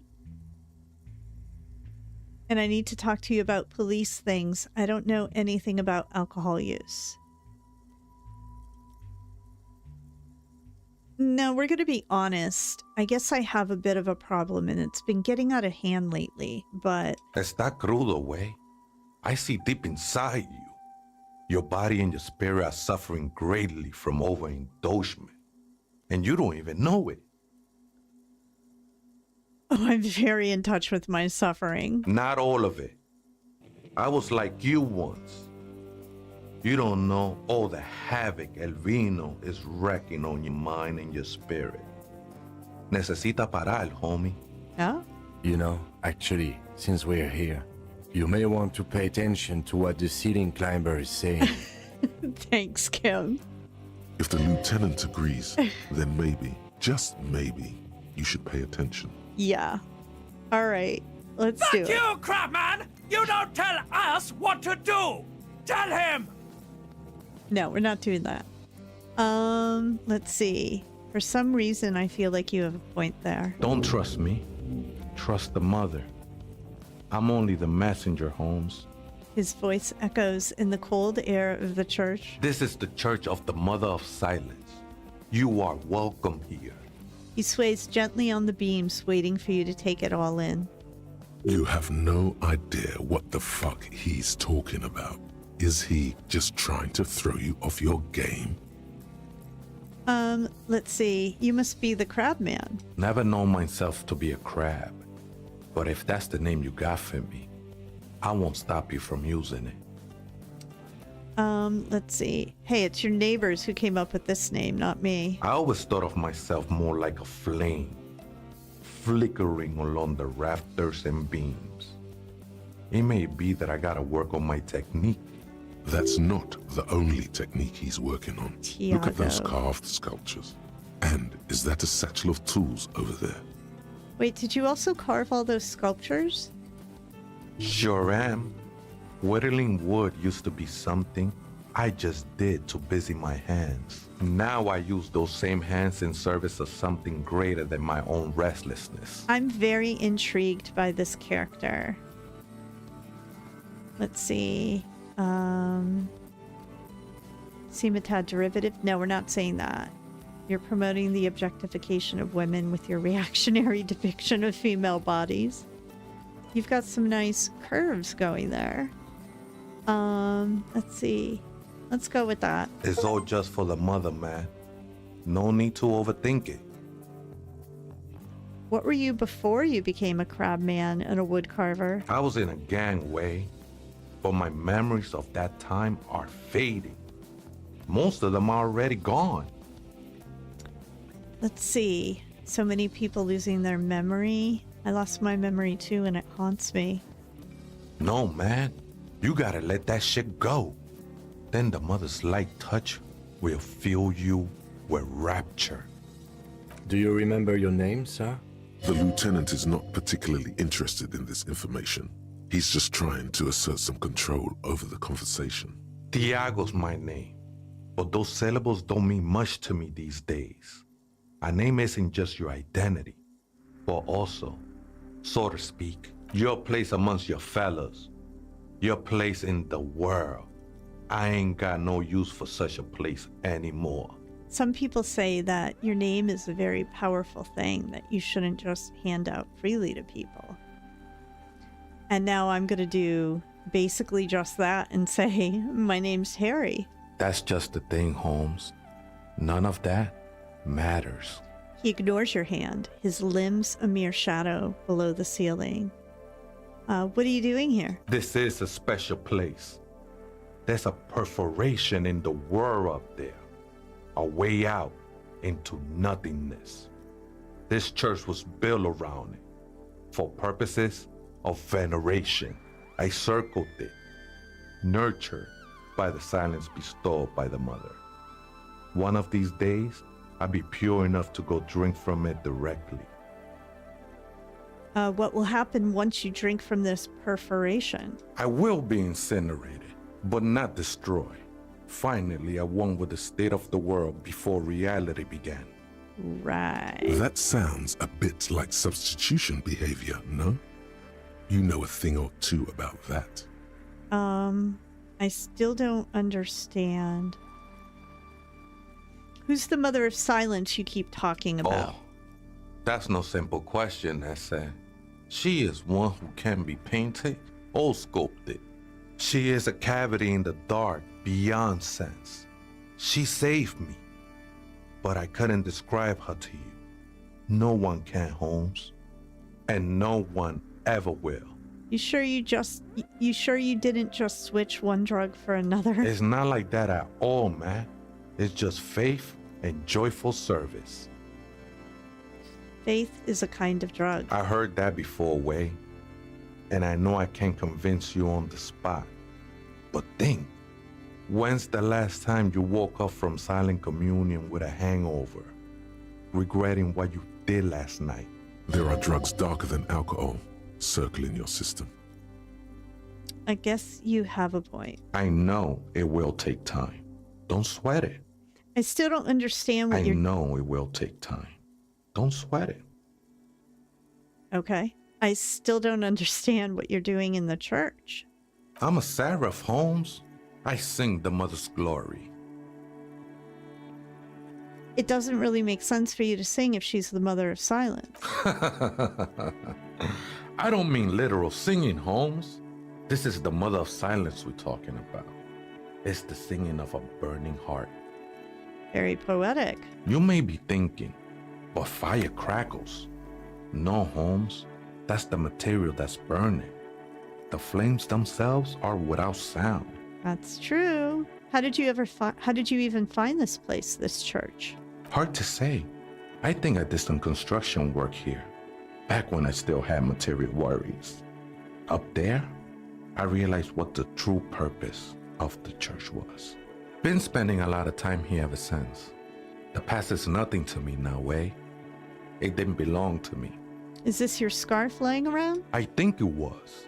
A long time ago.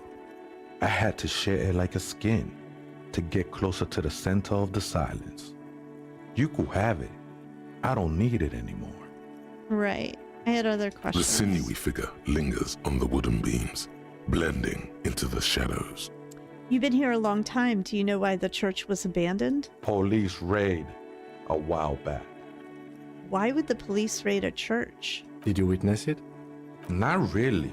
Or at least I don't remember much of it anymore. The mother's love has done its job. That's what's so great about the mother. It lets you forget about everything. Let's ask about this. Do you know where the other spooker is? Point at the strange machines around you. Other spooker? Oh, esa viejita es muy estudiosa. Don't know, Holmes. The Aita is Grandma? Wait, so there's another person living in the church? No. I just call her viejita because of her clothes. She's actually quite young. Or maybe not that young. Age is just one of the many masks we wear. And you don't know where she is? That's what I said, Holmes. How can you not know that when you both live here? Don't really follow her comings and goings. Just see her typing on her computer now and then. We got different interests. So you've got nothing else to tell me? How she looks, what she does, who she is? I'm afraid not, Essay. You just have to wait until she comes back, or... He shrugs. Or search through her radio computer. Some ravers want to turn this place into a nightclub. The ones in the tent outside? Right? I see them. Guessing they're the ones who call me a crab. Probably scared of me. Do they have a reason to be scared? Nah, man. They look pretty funny. And I don't harm no one anymore. Anyway. So what do you think about the nightclub? Why not? They wouldn't bother me none. I'm usually way up there, imbibing. Imbibing? Ain't no music on earth that can reach where I go. Might even be nice to have some company. He said that in spite of himself. He's more attached to the human than he'd like to think. Okay. That's interesting. My favorite word in this game. Huh. Oh, what's over here?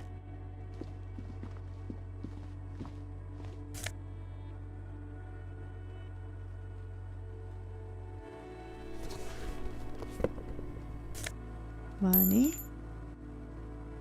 Money, money, money. A machine stands in the corner, watched over by the figures on the stained glass window. It's turned on and quivering with soft electricity. Another radio computer. And this time it's already turned on. He seems cautious around the machine. These machines sometimes harbor traps, he thinks. Alarm systems and the like.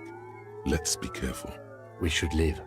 I doubt this place bears any connection to the case. Yes, but this machine looks just like the one in the doomed commercial area. It's also quite similar to the one we have down at the station. Must be the same model. He inspects the machine's framework, careful not to touch anything. The one you saw earlier was the Ream Civic. This is the Ream Prefect, a model number RC7024, equipped with a Feld mainframe and a Ream-compatible interim printer. The Ream Prefect is the governmental version of the commonly used Ream Civic model. Although mostly based on the same technology, The Reen Prefect is equipped with better noise attenuation circuits. So we've got these gloves on that are good for working with machines. So I want to investigate You it. see fluorescent play and print buttons on the keyboard. A hatch connected to the central compartment is wide open. The lieutenant says nothing. You see the machine's glowing frame reflected back from his diamond-shaped glasses. You're free to proceed. Look inside the compartment. Behind the hatch sits a cube-like crisscross of filaments, smoldering in the dark like fireflies. Silver tape on the side says, in black marker, log, February to March. This is the machine's filament memory.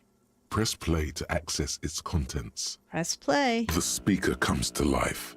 Static seeps through the machine's planar magnetic driver. An old lady greets you. Her voice sounds 100 years old. Good afternoon. Votre accident on Saint-Brun. This is the East Insulindian Repeater Station 1. Please repeat. Is this the personal log? It's the same old woman you spoke with through the radio computer in the doomed commercial area. I looked inside the core, but the tape on the filament just said log. Good. Please repeat the password. Let's look around. There's no use trying to guess the answer. Maybe he knows something. I don't know. Received. I will register this login attempt. Votre accident. Is there anything else I can do for you today?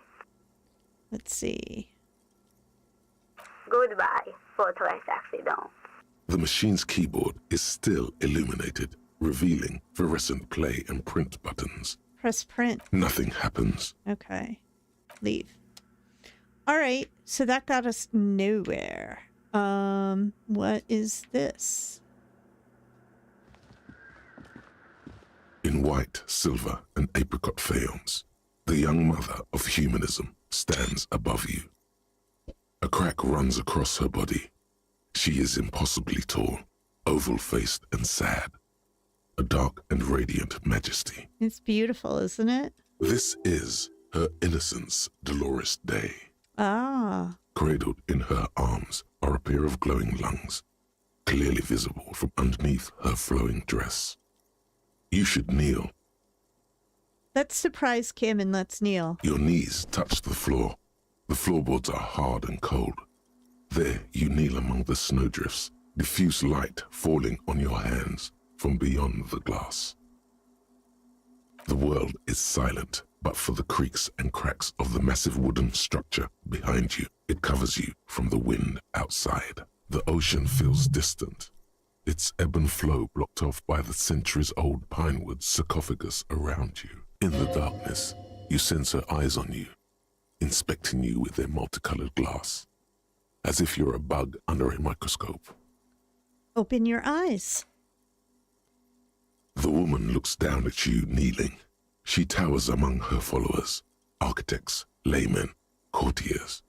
There is a sad smile on her lips and a glint in her green-blue eye of what? Compassion? Remorse? She acknowledges the passing of someone who is still alive. You. That's interesting. She acknowledges the passing of someone who is still alive. We're going to say it's compassion. As that soft word passes through your mind, the lieutenant draws an X-shaped cross from shoulder to shoulder. Do the same as you get up. Your fingertips touch your chest 4 times. Then you rise from your knees into the apricot-colored light of the window. Above you, the woman still smiles her distant smile, sundered by the crack in the glass. See, I feel like we had another special moment with Kim. Encyclopedia, reconstruct the cracked glass. Yeah, let's do that. A jigsaw of broken shards falls into place in front of you, a ghostly reconstruction of the stained glass window. Before it was shattered, there was an older woman beneath the younger one, and a text, a light motif below them both. What shattered this mosaic? Unknown. A motor carriage, a gunshot, Someone falling into it? Or maybe just hooligans looking for something to break? Who is this older woman? The escutcheon on her throne says, Irene the Navigator. She is depicted as an older woman wearing thick-rimmed eyeglasses, holding a golden Reichsapfel in one hand and a scepter in the other.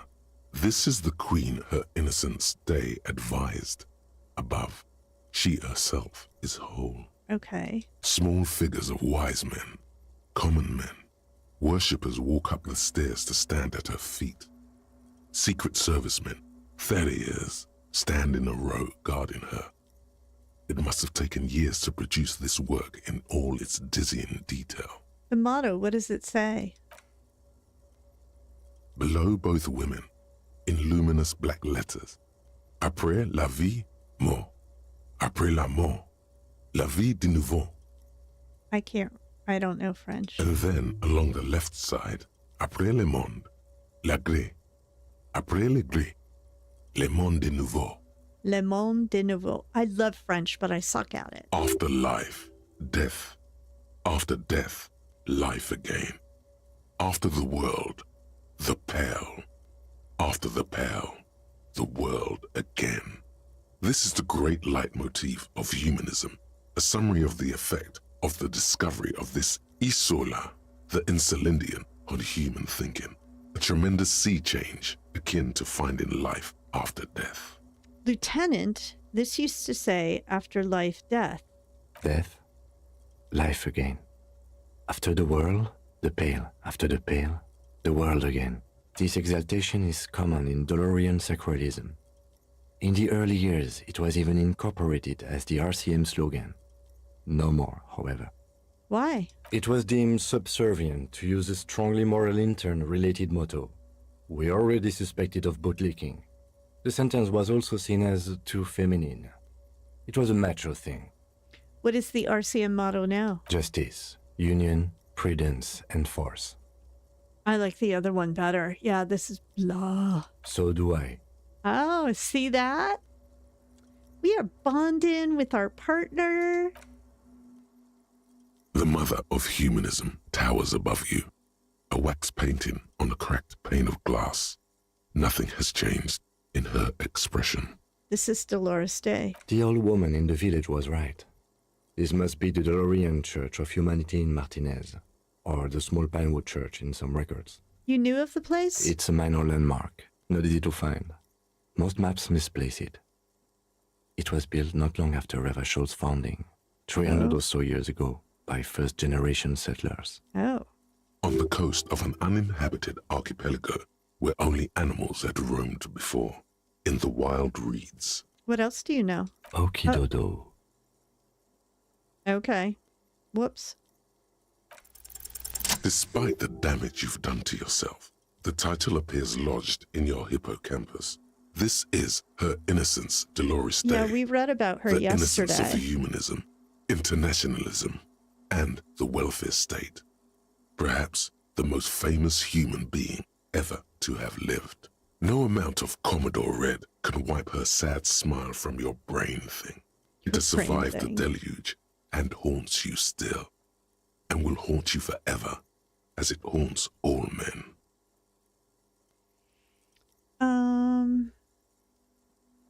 Okay. Wow, we're going down a real rabbit hole with this, huh? Okay, let's see. What else do I know about her? Many things. You know she was a woman of the court, the wife of an influential Marchese, and eventually the principal advisor to Irene la Navigateur, Queen of Suresnes, modern-day Sir La Clé. Also that she was gorgeous beyond beauty, draped in ancient sadness. Are you sure you want to remember this bit of historic trivia? Standing under a long, slender form like this, dwarfed? Right, better not go poking any further. Exactly. Back out of this corner of your mind by choosing the bottommost option. But she was not hell. She is the opposite of that. The wind of paradise, stripping away the covers from the hearts of men. I think she's really cool. I just don't want to get into this right now. There you stand, below her once more, with your hands on your side, momentarily at a loss as what to do with yourself. Perfect timing, because you know what? I know exactly what we should do with ourselves after we do this. Psst. Hey, yes, you. Word on the street is you're ready to start building communism again. Again? Yes, you're ready to start building communism again. You've built it before. They've built it before. Hasn't really worked out yet. But neither has love. Should we just stop building love, too? No. Good. We need tender men like you building gargantuan communism. Word on the street is it's going to be 10,000 times larger than any communism previously attempted by human beings. Is that right? How come there's word on the street? You keep saying things like, down with the bourgeoisie, eat the rich, sodomize the landowners, impale all people who have more than 25 real in their pocket, literally murder all human beings regardless of their political beliefs. I haven't said that kind of stuff. Anything like that. Okay, not in so many words, but don't deny it. You're about to rip off that mask of social democracy and reveal the monstrous seven-eyed lamb of global communism that will devour and masticate mankind. Everyone can see that. So tell me, do you have any questions before we fire up the big communism builder? Or do we get right down to it? It's too tiring. I don't have it in me. I'm beat down and broken. Very well. I guess no one will build communism then. Tell the working man it's over, unless anyone has objections. No objections. It's mathematically impossible to achieve a classless society. Everyone knows this. Anyone? Anyone else? There's no one? What is going on? There's one. I want to lie down and get the water to carry me downstream. Okay. On that note, I was going to say, I know exactly what to do next. And do you know what that is? That is to go eat dinner, because my husband is making a great dinner. And I want to thank you for joining me for another live stream on the game. We are in the fishing village. I think we're having a blast. I can't wait to dig back into this church, but right now I'm hungry. So on that note, I will see you guys tomorrow. Have a good night.